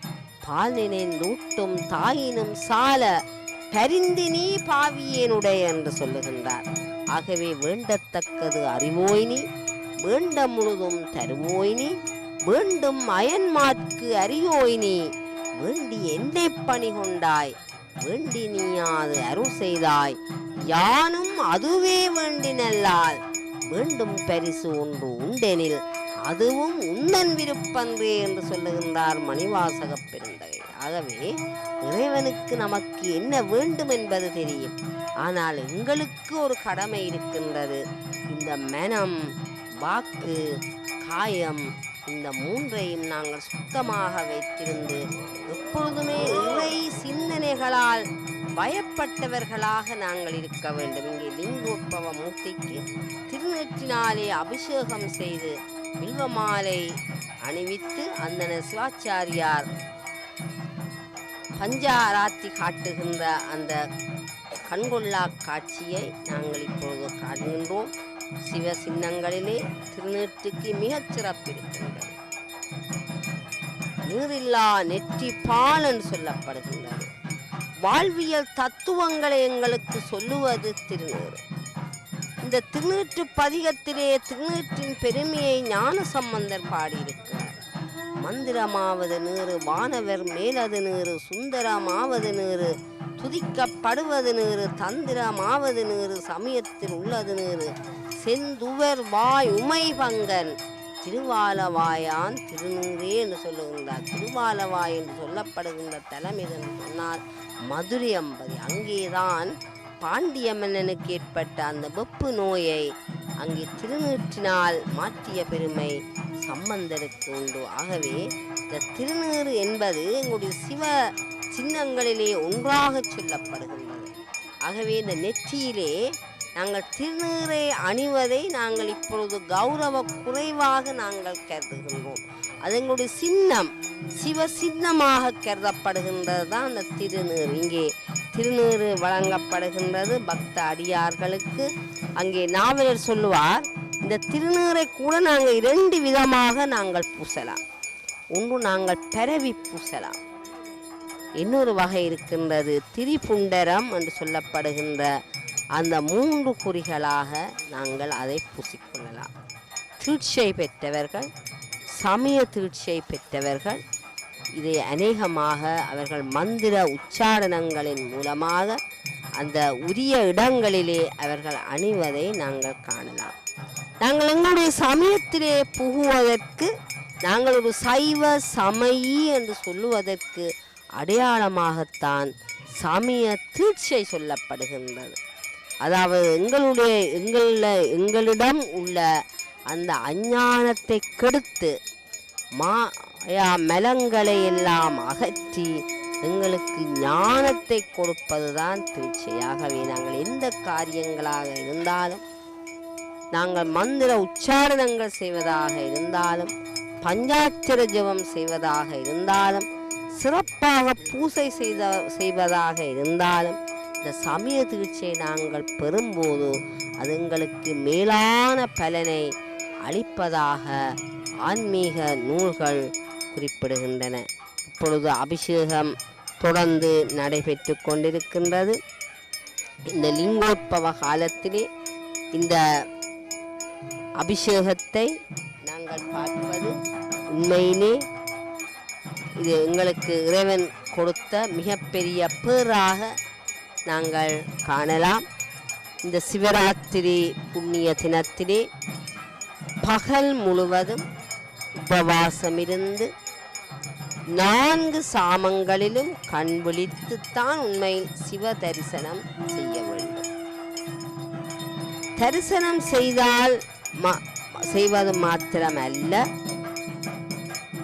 தமிழ் வேதம் என்று சொல்லப்படுகின்ற தேவார திருவாசகங்களையும் நாங்கள் ஓத வேண்டும். அவ்வாறு ஓதாவிட்டாலும் நாங்கள் ஓதுவித்து மற்றவர்கள் ஓதும்போது அதையாவது நாங்கள் கேட்க வேண்டும்.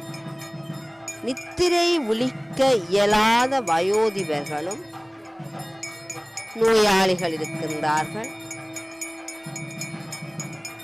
உடம்பு சௌக்கியமில்லாதவர்கள் இருக்கின்றார்கள். இந்த லிங்க உற்பத்தி வரையிலாவது விழித்திருக்க வேண்டும் என்று சொல்லப்படுகிறது. இந்த 4 சாம பூசைகளையும் பார்த்தவர்கள் நாளை நீராடி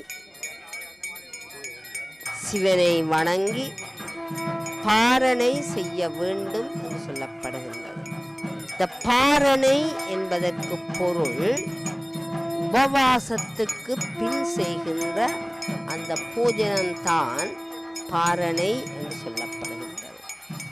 இந்த பாரணையில் நாங்கள் உட்கொள்ளுகின்ற ஒவ்வொரு கவளமும், அதாவது அந்த உணவு உருண்டை, பலமுறை சிவ நாமத்தை உச்சரித்த பலனுக்கு ஒப்பாகும் என்று சொல்லப்படுகின்றது.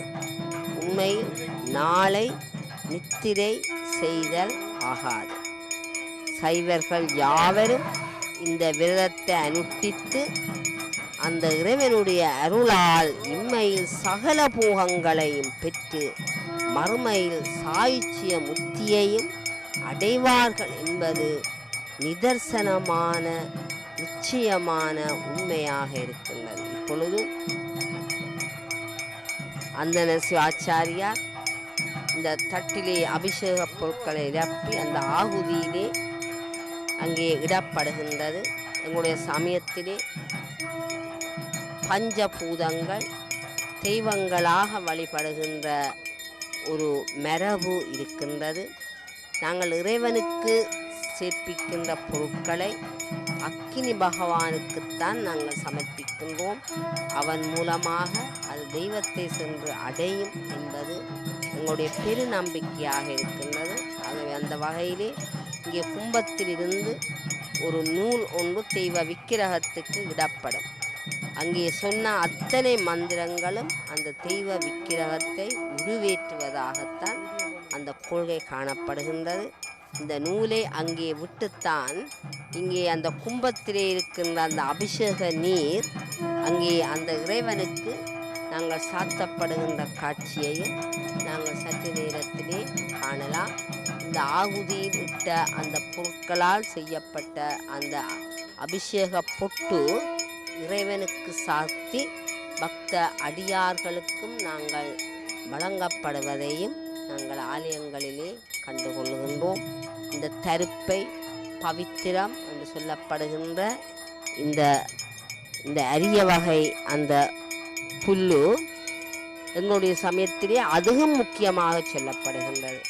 இங்கே வெற்றிலையிலே அந்தன சிவாச்சாரியார்கள் அந்த ஆகுதியிலிருந்து எடுக்கப்பட்ட அந்த அக்கினியிலிருந்து எடுக்கப்பட்ட அந்த திரவியத்திலே இருந்து நெய்யையும் அதனுடன் சேர்த்துத்தான் இந்த அபிஷேக பொட்டு தயார் செய்யப்படுகின்றது. ஒவ்வொன்றும் எங்களுடைய சமயத்திலே நம்பிக்கையின் அடிப்படையில் தான் எல்லா வழிபாடுகளும் இயற்றப்படுகின்றது. இறைவன் எங்கு இருக்கின்றான் என்ற கேள்விக்கு நாங்கள் சரியாக விடை சொல்ல முடியாதென்றும் நாங்கள் சொல்லிவிட முடியாது. இறைவன் எல்லா உயிர்களிடத்தான் இறைவன் இருக்கின்றான். ஆனால் விசேடமாக எங்கு இருக்கின்றான் என்று சொன்னால் அடியவர்களுடைய உள்ளத்திலே தான் இருக்கின்றார்.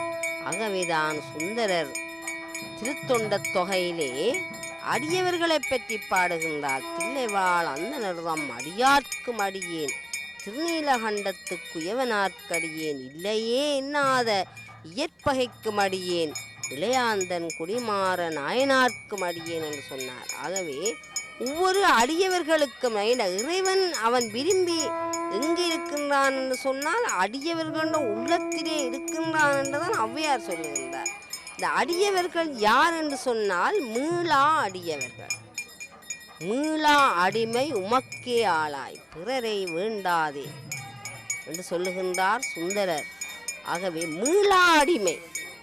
எந்த நேரமும் நாங்கள் எந்த தொழிலை செய்தாலும் இந்த இறை நினைவில் இருந்து நாங்கள் அகலாது எந்த நேரமும் இறைவனை சிந்தித்து கொண்டிருப்பவர்கள்தான் மீளா அடியவர்கள் என்று சொல்லப்படுகின்றார்கள். மணிவாசக பெருமான் சொல்லுவார், இமைப்பொழுதும் என்னெஞ்சில் நீங்காதான் தாழ்வாழ்க என்று சொல்லுவோம். இமைப்பொழுது இந்த நேரமும் நான் இறை சிந்தனையிலே தான் இருக்கின்றேன் என்று சொல்லுகின்றார். இப்பொழுது அந்தன சிவாச்சாரியார் பிரதான கும்பத்தை தன்னுடைய கரங்களிலே ஏந்தி இருக்கின்றார். இங்கே குடை தீபம் சகிதமாக இப்பொழுது வீதி வலம் பெற ஆயத்தமாக இருக்கின்றது. இந்த பிரதான கும்பம் இது வீதி வலம் வந்து இப்பொழுது இங்கோட்பவருக்கான அந்த அபிஷேகம் மிகச்சிறப்பாக இடம்பெற இருக்கின்றது. இந்த அரிய காட்சியை நாங்கள் எந்த தொலைவில் இருந்தாலும் இந்த தொழில்நுட்ப வசதி காரணமாக நாங்கள் இவற்றை பார்ப்பது ஒரு பெரும் பேராக கருதுகின்றோம்.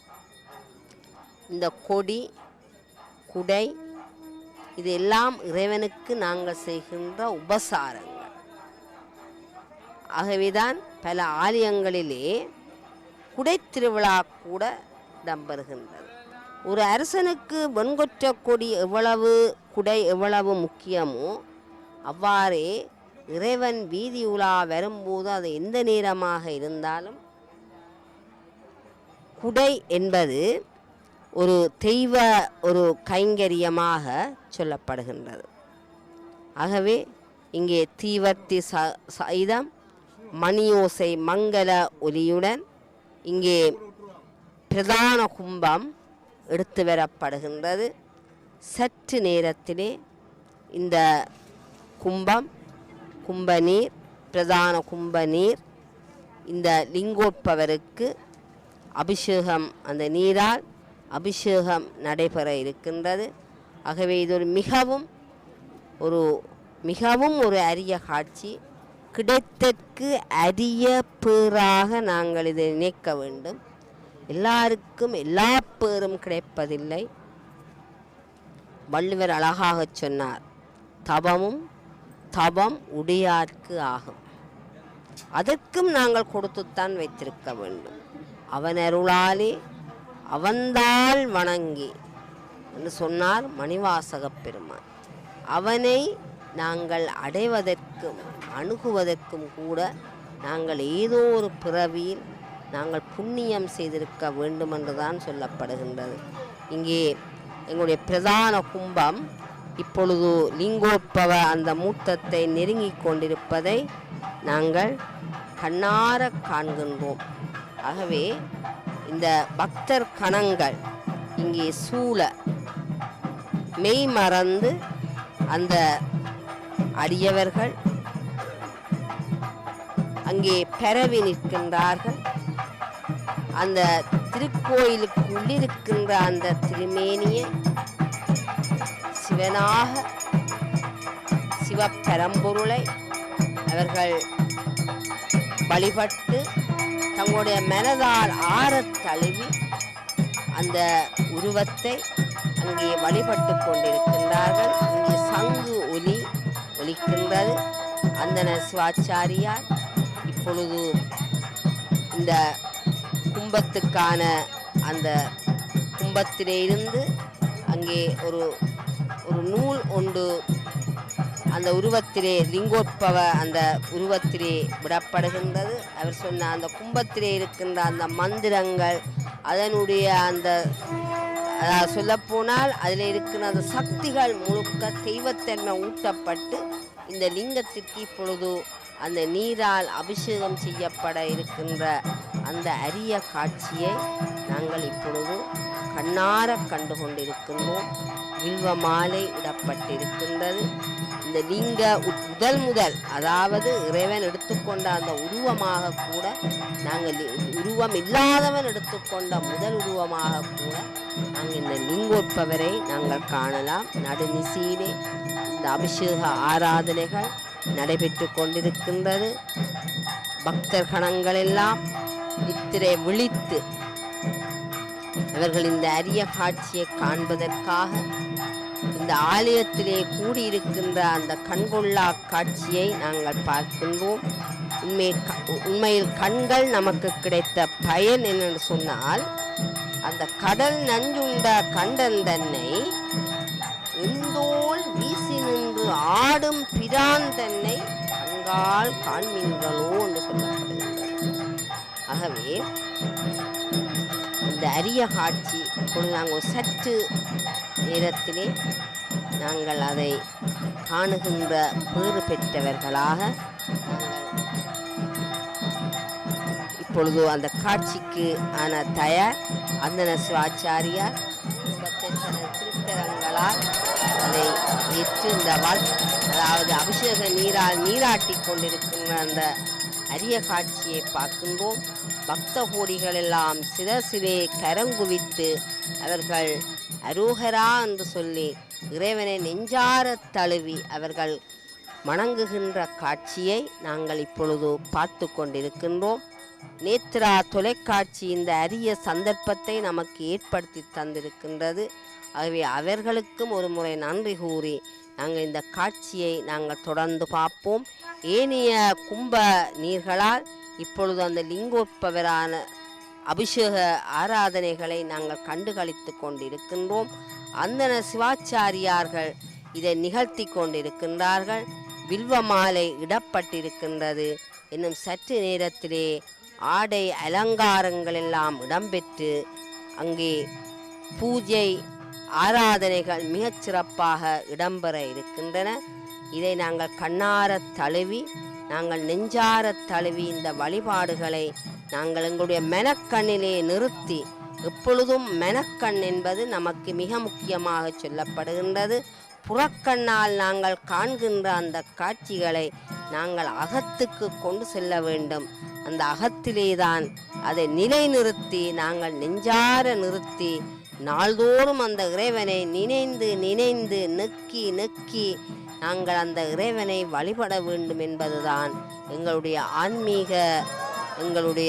ஆன்மீக தோன்றல்களுடைய சொல்லாகவும் செயலாகவும் நாங்கள் அதை காண்கின்றோம்.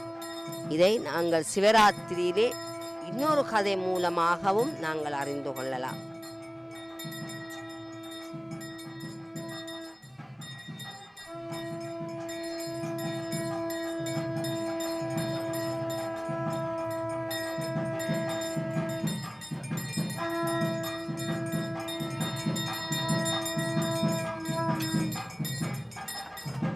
பூசை வழிபாடுகள் ஆரம்பிப்பதற்கு முன்னர் இப்பொழுது இங்கே நாங்கள் பார்க்கின்றோம், கும்ப நீரால் லிங்கோத்பவ மூர்த்தி அபிஷேகம் செய்யப்பட்டிருக்கின்றார். பஞ்சாராத்தி காட்டப்பட இருக்கின்றது. இங்கே அந்தன சிவாச்சாரியார் புஷ்ப மாலைகளால் அலங்காரம் செய்து கொண்டிருக்கின்றார். அலரி மலர்கள் வகையான மலர்களால் அந்த இறைவனுக்கு அலங்காரம் நடைபெற்று கொண்டிருக்கின்றது. மலர் எவ்வளவு மென்மையானதோ எங்களோட இப்பொழுது பஞ்சாராத்தி காட்டப்படுகின்றது. இந்த பஞ்சாராத்தியை நாங்கள் கண்ணார கண்டு நெஞ்சார தழுவி இருகரம் கூப்பி நாங்கள் வழிபடுகின்றோம். இதைத் தொடர்ந்து இப்பொழுது வர்த்தக இடைவேளை ஒன்று காத்திருக்கின்றது.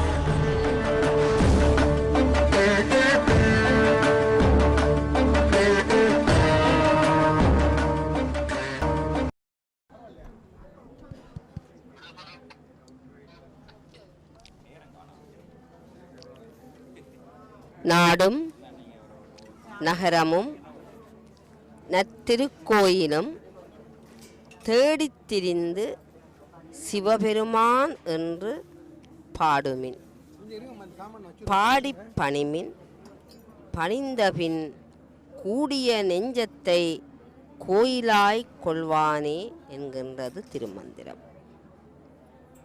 ஆகவே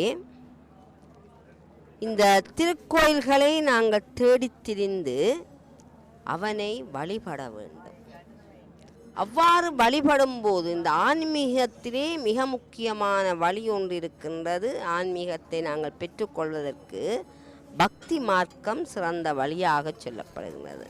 பல மார்க்கங்கள் இருக்குது. கர்ம யோகம், பக்தி யோகம், ஞான யோகம். பக்தி என்பது சாதாரணமாக யாராலேயும் அவரவர் வசதிக்கேற்ப மாதிரி அதை செய்து கொள்ள முடியும். அதுவும் திருமந்திரத்திலே ஒரு பாடல் வருகின்றது, யாவர்க்குமாம் இறைவற்கு ஒரு பச்சிலை. இறைவனுக்கு நாங்கள் அதுதான் இதுதான் கொடுக்க வேணும் என்று எந்த ஒரு நியதியும் கிடையாது.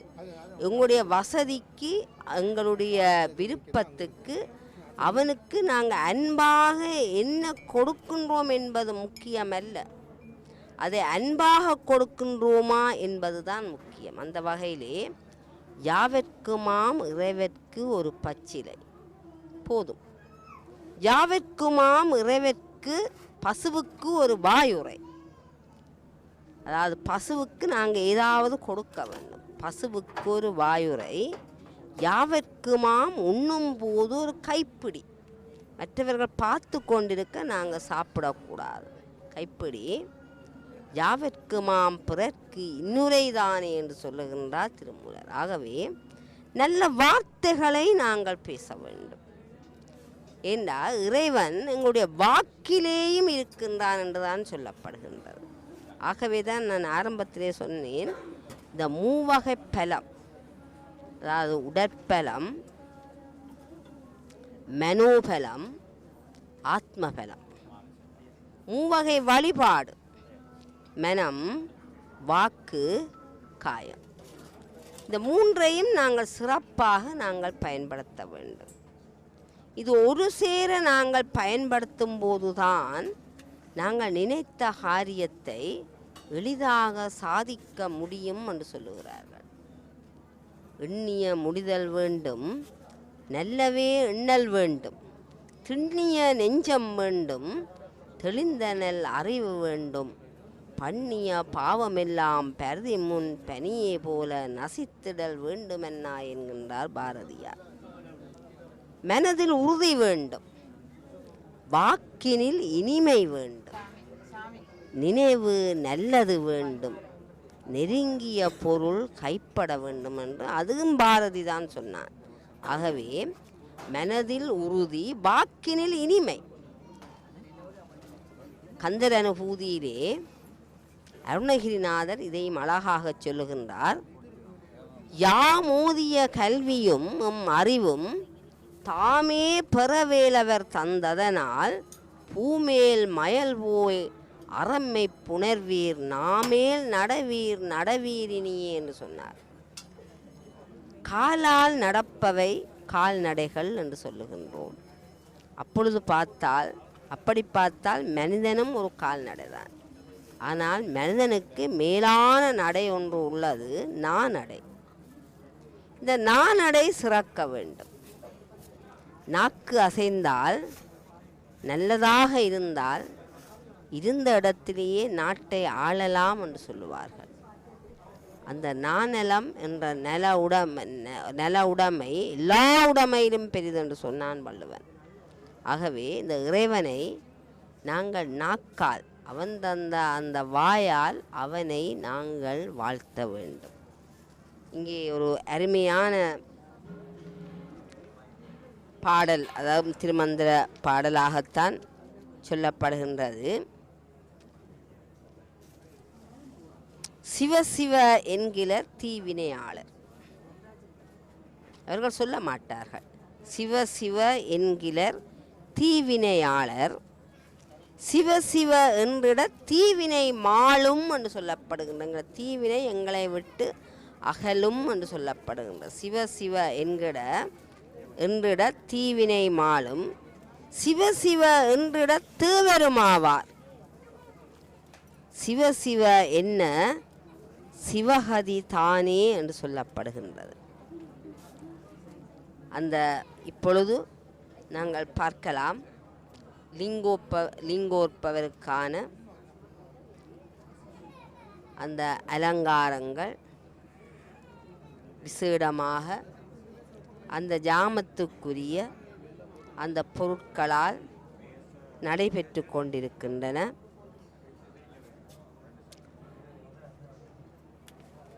அபிஷேகம் சிறப்பாக இடம்பெற்று 3 இதழ் வில்வத்தால் அந்த அலங்கரிக்கப்பட்ட அந்த மாலைகள் வெண்பட்டு சொல்லுவார்கள். இந்த ஜாமத்திலே சாமவேதம்,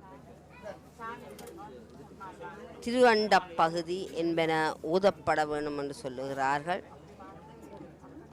கஸ்தூரி சேர்ந்த அந்த சந்தனத்தால் அது சாத்தப்பட வேண்டும்.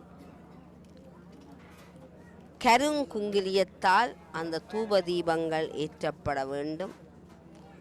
5 முக தீபத்தால் இந்த பூசை நடைபெற வேண்டும் என்று சொல்லப்படுகின்றது.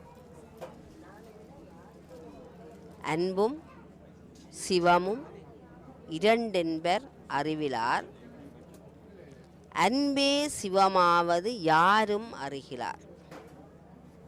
அன்பே சிவமாவது யாரும் அறிந்தபின் அன்பே சிவமாய் அமர்ந்திருந்தாரே என்று சொல்லப்படுகின்றது. இறைவனுக்கு என்ன வடிவம் என்று கேட்டால் அன்பின் வடிவம் என்றுதான் நாங்கள் சொல்லுவோம். அவன் உயிர்கள் மேல் கொண்ட அந்த பெருங்கருணையால் பல வடிவங்களை அவன் எடுத்து வருகின்றான். சைவ சமயத்திலே இறைவனுக்கு அவதாரங்கள் சொல்லப்படுவது இல்லை. ஏனென்று சொன்னால் அவன் பிறப்பும் இறப்புமற்ற ஆதியும் அந்தமும் அற்ற அருட்பெரும் சோதி. இறைவன் திருவிளையாடலைத்தான் நிகழ்த்துவான். யாதொரு தெய்வம் கொண்டீர் அத்தெய்வமாகி ஆங்கே மாதொரு பாகனர்தான் வருகுவார் என்கிறது சைவ சித்தாந்த நூல்கள்.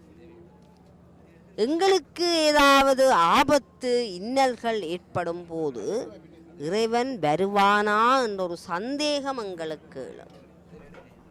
அவன் நினைத்தவுடன் நினைத்த உரு நிறுத்திடுவான் நிமலன் தானே என்று சொல்லப்படுகின்றது. ஆகவே எங்களுக்கு என்ன தேவையோ அந்த உருவை எடுத்து இறைவன் வருவான். இதை நாங்கள் எங்களுடைய திருவிளையாடல் புராணத்திலே சிவன் 64 திருவிளையாடல்களை மதுரையம்பதியில் நிகழ்த்தியதாக திருவிளையாடல் புராணம் சொல்லுகின்றது. நாங்கள் சிறு வயதிலிருந்து எத்தனையோ திருவிளையாடல்களை நாங்கள் படித்திருக்கின்றோம். பன்றிக்குட்டிக்கு பால் கொடுத்த கதை, செம்மனச் செல்விக்காக கூலியாளாக வந்த கதை, தருமிக்காக நக்கீரரோடு வாதாடிய கதை, மணிவாசகருக்காக பிரம்படிப்பட்ட கதை, இவ்வாறு பல கதைகள் எங்களுடைய சமயத்திலே சொல்லப்படுகின்றது. இதன் நோக்கம் இறைவன் எங்கோ அவன் இருக்கவில்லை. நமக்கு ஒரு ஆபத்து ஏற்படும் பொழுது, சிக்கல் ஏற்படும் பொழுது அவன் ஓடோடி வருவான் என்பதைத்தான் இந்த கதைகள் மூலம் நாங்கள் உணர்ந்து கொள்ளுகின்றோம். ஆகவே இந்த இறைவன் அருகிருக்கின்றான் என்ற நம்பிக்கை எங்களுக்கு இருக்க வேண்டும். அவன் எங்கேயோ அவன் இருக்கவில்லை. சொல்லுவார்கள், கண்காணி இல்லை என்று கள்ளம்பல செய்வார். இறைவன் பார்க்கவில்லை என்று சொல்லி பலர் பல கள்ள வேலைகளை செய்வார்கள். கண்காணி இல்லென்று கள்ளம்பல செய்வார், கண்காணி இல்லா இடமில்லை காணுங்கால். கண்காணி என்று இங்கே சொல்றது இறைவனை. கண்காணி இல்லாத இடம் எங்கே இருக்குன்னு கேட்கிறார்கள். கண்காணி இல்லா இடமில்லை காணுங்கால் கண்காணியா எங்கும் கலந்து நின்றானை, எங்கும் அவன் நீக்கமர நிறைந்திருக்கின்றான். கண்காணியாய் எங்கும் கலந்து நின்றானை கண்காணி கண்டார் களவொழிந்தாரே என்று சொல்லப்படுகின்றது திருமந்திரம். ஆகவே இறைவன் பார்க்கவில்லை என்று சொல்லி நாங்கள் எந்த காரியத்தையும் செய்யக்கூடாது. மனிதர்கள் பார்க்காவிட்டாலும், சக மனிதர்கள் அதை கண்காணிக்காவிட்டாலும், நாங்கள் இறைவனுடைய அந்த மனச்சாட்சி என்று சொல்லுவது இறைவன்தான். அதற்கு நாங்கள் நிச்சயமாக பயந்தேதான் ஆக வேண்டும். சிவபுராணத்திலே ஒரு அருமையான வரி வருகின்றது. அறம் பாவம் என்னும் அருங்கயிற்றால் கட்டி. விலங்குகளை கட்ட ஒரு கயிறு காணும். ஆனால் மனித வாழ்க்கையில் மனிதர்களை 2 கயிறு புனைத்திருக்கு. அறம் பாவம் என்னும் அருங்கயிற்றால் கட்டி. ஆகவே இந்த பாவ காரியங்களிலிருந்து நாங்கள் விலகி ஒரு சிறப்பான வாழ்க்கையை நாங்கள் வாழ வேண்டும் என்று சொன்னால் தெய்வ பக்தி எங்களுக்கு இருக்க வேண்டும். தெய்வத்தினுடைய அந்த கடாட்சத்தை நாங்கள் பெற்றுக்கொள்ள வேண்டும். தெய்வம் எங்களை கண்காணித்து கொண்டு இருக்கின்றது என்ற உணர்வு எங்களிடம் இருக்க வேண்டும். வாழ்வியல் முறைகளை நாங்கள் பின்பற்ற வேண்டும். ஆன்மீக வழிப்படி நாங்கள் வாழ வேண்டும். அப்பொழுதுதான் நாங்கள் சிறப்பான வாழ்க்கையை வாழலாம். எங்களிடம் அந்த ஆத்ம பலம் கூட பெருகும். நாவுக்கரசர் சொன்னார், நாமார்க்கும் குடியல்லோம் நமனை அஞ்சோம் நரகத்தில் இடர்படோம் நடலையல் இல்லோம் ஏமாப்போம் பிணியறியோம் பணிவோம் அல்லோம் இன்பமே என்னாலும் துன்பமில்லை தாமார்க்கும் குடியெல்லாம் தன்மையான சங்கரன் நற்சங்கவன் குலையோர் காதில் கோமார்க்கே நாம் என்றும் மீளா ஆளாய் கொய்மலர் சேவடியினை குறுகினோமே என்றார் நாவுக்கரசர். ஆகவே நாங்கள் பயப்பட வேண்டிய ஒரே ஒரு விஷயம், மனச்சாட்சிக்கு மட்டும் நாங்கள் பயந்து வாழுவதுதான் உண்மையான சமய வாழ்க்கை என்று ஆன்மீக அருளாளர்கள் சொல்லுகிறார்கள். அந்த வகையிலே நாங்கள் பார்க்கும் பொழுது இப்பொழுது ஆலயத்திலே பூசைகள் ஆரம்பிப்பதற்கான, லிங்கோப்பவருக்கு பூசைகள் ஆரம்பிப்பதற்கான அந்த ஏற்பாடுகள் நடைபெற்று கொண்டிருக்கின்றன. இந்த அடுக்கு தீபம் ஏற்றப்பட்டு தயாராகி கொண்டு இருக்கின்றது, ஏற்றப்பட தயாராகி கொண்டிருக்கின்றது. சிவராத்திரி பற்றிய கதைகளிலே இன்னும் ஒரு கதை இருக்கின்றது. வேடன் ஒருவன் வேட்டையாடுவதற்காக காட்டுக்கு செல்கிறான். அங்கு வெகு நேரம் அலைந்து திரிந்தும் ஒரு மிருகமும் கிடைக்காமல் போக பசியினால் அவன் மிகவும் களைப்புறுகின்றான். அப்பொழுது சூரியன் அஸ்தமித்து கார் இருள் எங்கும் சூழ்ந்து கொள்கின்றது. வேடன் தனது வழியை தவறவிட்டு காட்டில் அங்கும் இங்கும் அலைந்து கொண்டிருக்கிறான். காட்டில் உள்ள வனவிலங்குகளின் இரைச்சல் அவனுக்கு மிகவும் அச்சத்தை கொடுக்கின்றது. ஆகவே அவன் அண்மையில் உள்ள ஒரு மரத்திலே ஏறி அமர்ந்து கொண்டான். மிகுந்த பசி, அலைந்த களை, நித்திரை அவனை ஆட்கொண்ட போதிலும் மரத்திலிருந்து விழுந்து விடுவேனோ என்ற பயத்தினால் நித்திரை கொள்ளாமல் இருக்கின்றான். பொழுதை போக்குவதற்காக மரத்தில் இருந்த இலைகளை ஒவ்வொன்றாக பிடுங்கி சிவசிவ என்ற நாமத்தை உச்சரித்து கொண்டு கீழே போடுகின்றான். முற்பிறப்பில் செய்த அந்த நல்வினை கூடுங்காலம் வந்துவிட்டமையால் அவன் ஏறிய மரம் வில்வ மரமாயிருந்தது. மரத்தடியில் சுயம்பிரகாசமான சிவலிங்கம் ஒன்றிருந்தது. வேடன் பறித்து போட்ட இலைகளெல்லாம் அந்த சிவலிங்கத்தின் சிரசிலே விழுந்தன. இவ்வாறு இருந்த பொழுதுதான் காலை சூரியன் உதயமானான். அப்பொழுது அந்த சிவலிங்கம் மேலே அங்கே வில்வம் இலைகள் சாற்றப்பட்டு இருந்த காட்சியை அவன் பார்க்கின்றான். அவன் பரமசிவன் பாதங்களிலே விழுந்து வணங்குகின்றான். கருணைக்கடலாகிய அந்த இறைவனும் வேடனுக்கு உலகில் பெருதற்கரிய அந்த பேரின்பத்தை கொடுத்ததாக வரலாறு சொல்லுகின்றது. வேடுவன் தான் அன்று முழுவதும் உணவு அருந்தாமல் இரவு கண் விழித்து வில்வத்தினால் பூசை செய்ததனால் இந்த நாள் சிவராத்திரி என்ற பேருடன் விளங்க வேண்டும் என்று வேண்டிக் கொண்டார். இப்பொழுது நாங்கள் ஒரு காட்சியை காணலாம். அந்தன சிவாச்சாரியார் அடுக்கு தீபத்தால் இறைவனுக்கு அந்த அடுக்கு தீபத்தை காட்டிக்கொண்டிருக்கின்ற அந்த காட்சியை நாங்கள் இப்பொழுது காணலாம். இந்த பூஜை தத்துவங்கள் ஐம்பூத சம்பந்தமாகத்தான் பூஜை தத்துவங்களும் சொல்லப்படுகின்றது. இங்கே அடுக்கு தீபம் காட்டப்படுகின்றது. ஐம்பூதங்கள் என்று சொல்லப்படுகின்றது பிருதுவி, அப்பு நீர், தேயு வாயு, ஆகாயம். அதாவது நிலம், நீர், நெருப்பு, காற்று, ஆகாயம் என்ற ஐம்பூத சம்பந்தப்பட்டவைதான் இந்த பூசைகளின் தத்துவமாக சொல்லப்படுகின்றது. அடுத்து ஒற்றை தீபம் காட்டுகின்ற நிகழ்ச்சி இங்கே நாங்கள் கண்ணார கண்டு தொழுது கொண்டிருக்கின்றோம். இந்த பூசைகளிலே நாங்கள் வைக்கின்ற சந்தனம், பழம், புஷ்பம், அன்னம் இவையெல்லாம் பிருதுவி உபசாரங்களாக சொல்லப்படுகின்றது. திருமஞ்சனம், பால், தயிர், அப்பு அதாவது நீர் உபசாரங்களாக சொல்லப்படுகிறது. இப்போ கும்ப தீபம் இப்பொழுது காட்டப்படுகின்றது. அந்த கும்ப தீபத்தை அடுத்து 5 தீபங்கள் அதை சுற்றி இருக்கின்ற அந்த தீபங்கள் இப்பொழுது அந்தன சிவாச்சாரியார் காட்டிக்கொண்டிருக்கின்றார். கற்பூரம் அக்கினி உபசாரமாக சொல்லப்படுகின்றது. தீபங்கள் காட்டி முடிந்தவுடன் சாமரை, விசிறி போன்றவை இறைவனுக்கு உபசாரங்களாக செய்யப்படும்.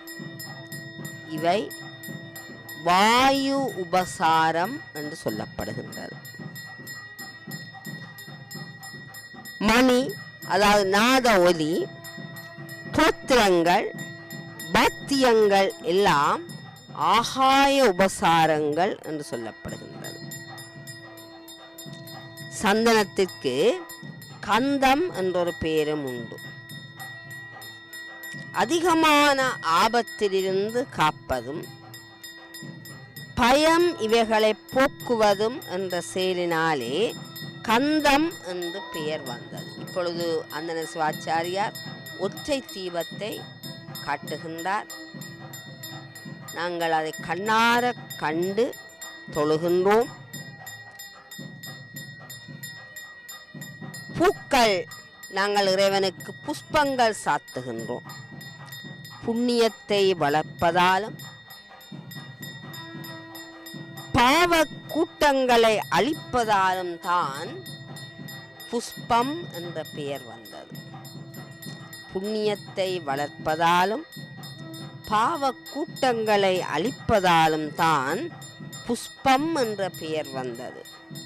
தூபமானது பாவத்தை கொளுத்தி ஆன்மாவை மறைத்திருக்கும் ஆணவ மல சக்தியாகிய அறியாமையை நீக்கும் தத்துவமுடையதுதான் தூபம் என்ற கருத்திலே தூபங்கள் பூசையின் போது காட்டப்படுகின்றது.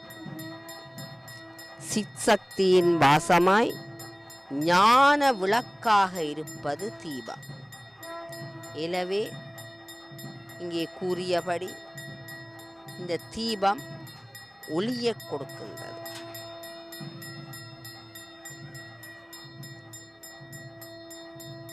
தூண்டு சுடரணிய சோதி கண்டாய் தொல்லமரர் சூளா மணிதான் கண்டாய் என்று சொல்லுகின்றார் நாவுக்கரசர். இந்த ஆலயங்களிலே தீபங்களை ஏற்றுவது கூட எங்களுக்கு மேலான பலனை தரும் என்பது எங்களுடைய ஆன்மீக ஆன்றோர்களுடைய வாக்காக இருக்கின்றது. இது மேலான பலனை எங்களுக்கு தரும்.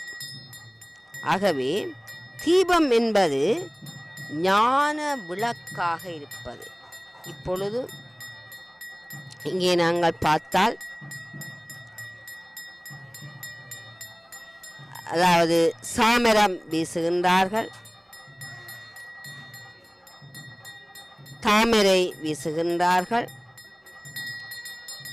சாமரம் என்று சொல்லப்படுகின்ற அந்த விசிறி இவையெல்லாம்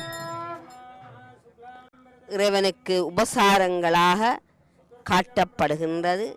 இதெல்லாம் வாயு உபசாரம். சைவ சமயத்திற்கும் ஐம்பூதங்களுக்கும் மிக நெருங்கிய தொடர்பு உண்டு. இந்த ஐம்பூதங்களையும் நாங்கள் இறை சக்தியாக நினைத்துத்தான் வழிபடுகின்றோம்.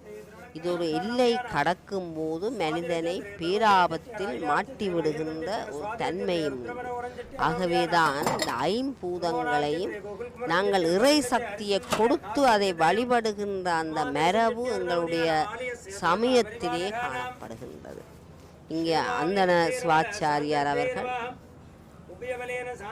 அந்த அர்ச்சனை எடுத்து அந்த நாம நட்சத்திரங்கள், அதாவது நாங்கள் விசேடமாக சொல்லுவார்கள், நாங்கள் இறைவனை அர்ச்சனை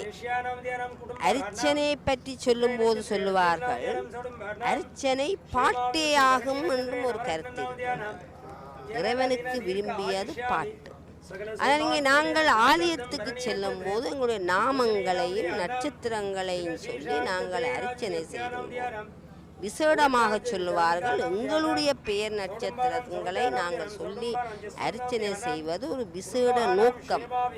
நாங்கள் இறைவன் பேருக்கு நாங்கள் அர்ச்சனை செய்வது என்பது மன நிம்மதியை நாங்கள் பெற்றுக்கொள்ள வேண்டும் என்று சொன்னால் அது இறைவன் பேருக்கு செய்ய அந்த அர்ச்சனை செய்யப்பட வேண்டும் என்ற ஒரு கருத்தும் இருக்கிறது. இங்கே அந்தன சிவாச்சாரியா அந்த பெயர்களை நட்சத்திரங்களையும் ஏனென்று சொன்னால் இந்த 9 கூட்டுக்குள்ளே இருக்கின்ற ஒவ்வொரு கிரகங்கள் நாங்கள் பிறந்துள்ள 27 நட்சத்திரங்களும் அதாவது எங்களை ஆட்டி படைக்கின்ற அந்த தன்மையை கொண்டிருக்கின்றது. ஆகவேதான் ஞான சம்பந்தர் கூலர் பதிகத்திலே சொல்லுகிறார், ஞாயிறு திங்கள் செவ்வாய் புதன் வியாழன் வெள்ளி சனி பாம்பிரண்டுமுடனே ஆசரு நல்ல நல்ல அவை நல்ல நல்ல யாருக்கு இவ்வளவு நல்ல என்று சொன்னால் அடியவர்களுக்குத்தான் நல்லது என்று சொல்லுகிறார்.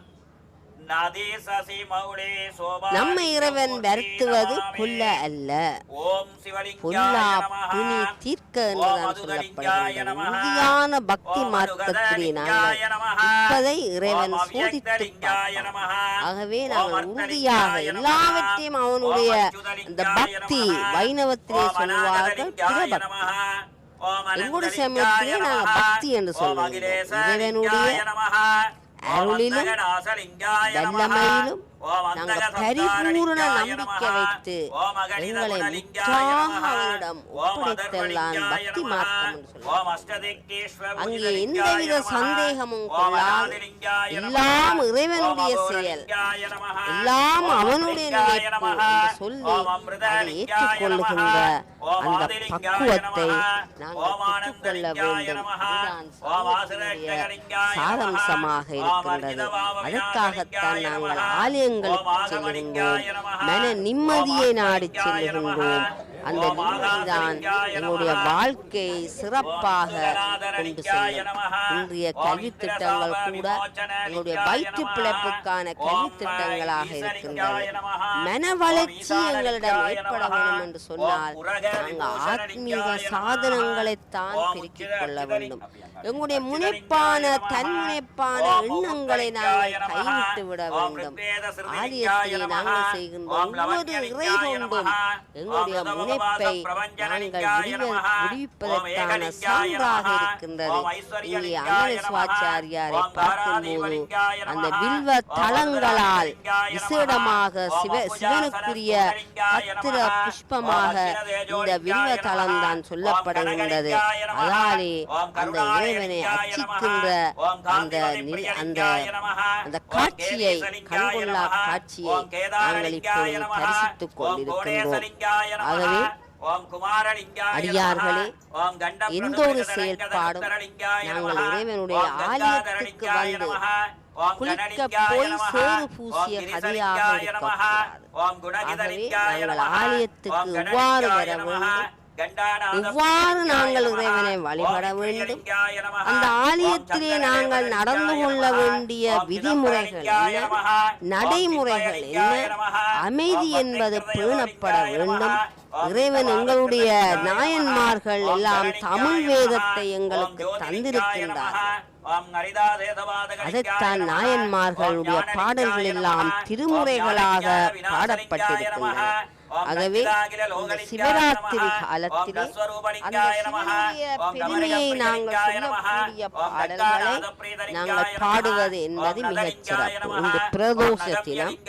இந்த பிரதோஷ தினத்திலே இறைவன் ஆலகால விஷத்தை உண்ட வரலாறும் அவனுடைய அடியவர்களுக்காக அவன் அந்த நஞ்சை தன்னுடைய கண்டத்திலே அடக்கிய வரலாறும் உடைய பாடல்களை பாடி வழிபடுவது என்பது மிகச் சிறப்பாக சொல்லப்படுகிறது. இங்கே அந்தன சிவாச்சாரியா சிவனுக்குரிய மந்திரங்களை உச்சாடனம் செய்து கொண்டிருக்கின்றார்.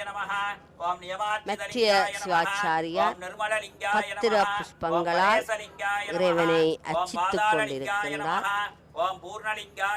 மாதற்புரை கன்னியானை மலையான் மகளோடும் பாடி போதோடு நீர் சுமந்தேத்தி இறைவனை நாங்கள் வழிபடுவோம். இறைவனை நீராலும் புஷ்பத்தாலும் அர்ச்சித்தாலே போதும் என்று சொல்லப்படுகிறது. அதை நாங்கள் அன்புடன் கொடுப்பதுதான் மிக முக்கியமாக சொல்லப்படுகின்றது.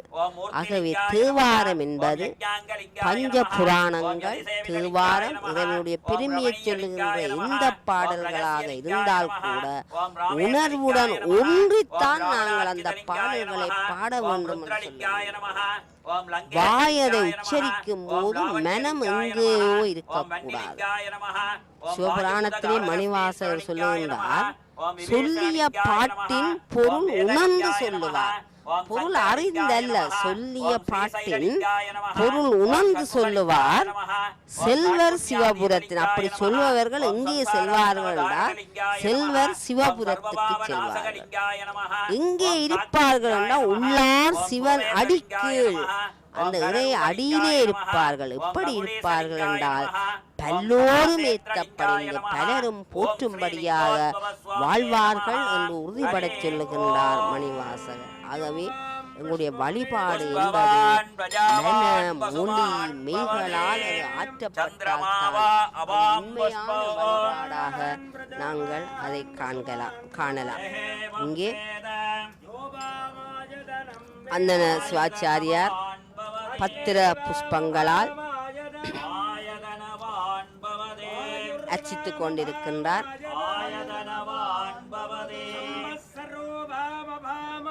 நாங்கள் இங்கே பார்க்கும்போது திருவாசகத்திலே அருமையான ஒரு திருவாசகம், பிரமன் அரியன்று இருவரும் தம் பேதமையால் பரமம் யாம் பெறம் என்றவர்கள் பதைப்பு ஒடுங்க அரணார் அழலுருவாய் அங்கே அளவிறந்து பெறமாகி நின்றவா தூணோக்கம் ஆடாமோ என்கின்றார் மணிவாசகர்.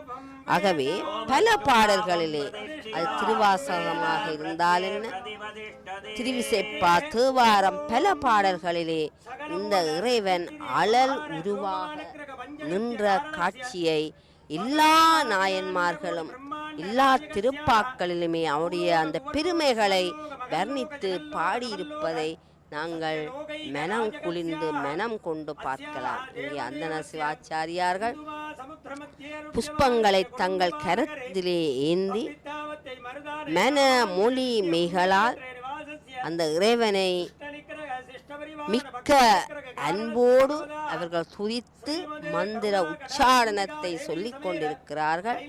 பக்த அடியார்கள் தங்களுடைய விழிமேல் விழி வைத்து அந்த காட்சியை ஆறத் தழுவிக் கொண்டிருக்கிறார்கள். எப்பொழுதும் அந்த தீபாராதனையை தாங்கள் தரிசிக்கலாம். இந்த வில்வ அர்ச்சனையை நாங்கள் கண்ணார கண்டு கொண்டு இருக்கின்றோம் என்று அவர்களுடைய நினைப்பு எல்லாம் அந்த லிங்கத்திலேயே லிங்கோற்பவர் மேலேயே அவர்களுடைய அந்த காட்சி திளைத்திருப்பது உண்மையில் ஒரு கண்கொள்ளா காட்சியாக இருக்கின்றது. இவ்வாறான காட்சிகளை நாங்கள் காண்பது என்பது கிடைத்து அரிய பேராகும். திருவங்க மாலையிலே ஒவ்வொரு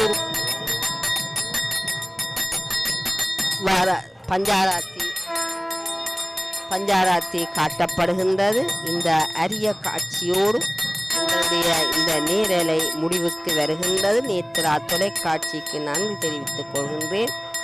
பார்த்து கொண்டிருக்கின்ற பக்த அடியார்களுக்கு நன்றி தெரிவித்து விடைபெறுகின்றோம். நேத்ரா தொலைக்காட்சிக்கு நன்றி கூறி நன்றி, வணக்கம். எல்லோருக்கும் சிவனர்கள் கிடைக்க வேண்டும் என்று பிரார்த்தித்து விடைபெறுகின்றோம். நன்றி, வணக்கம்.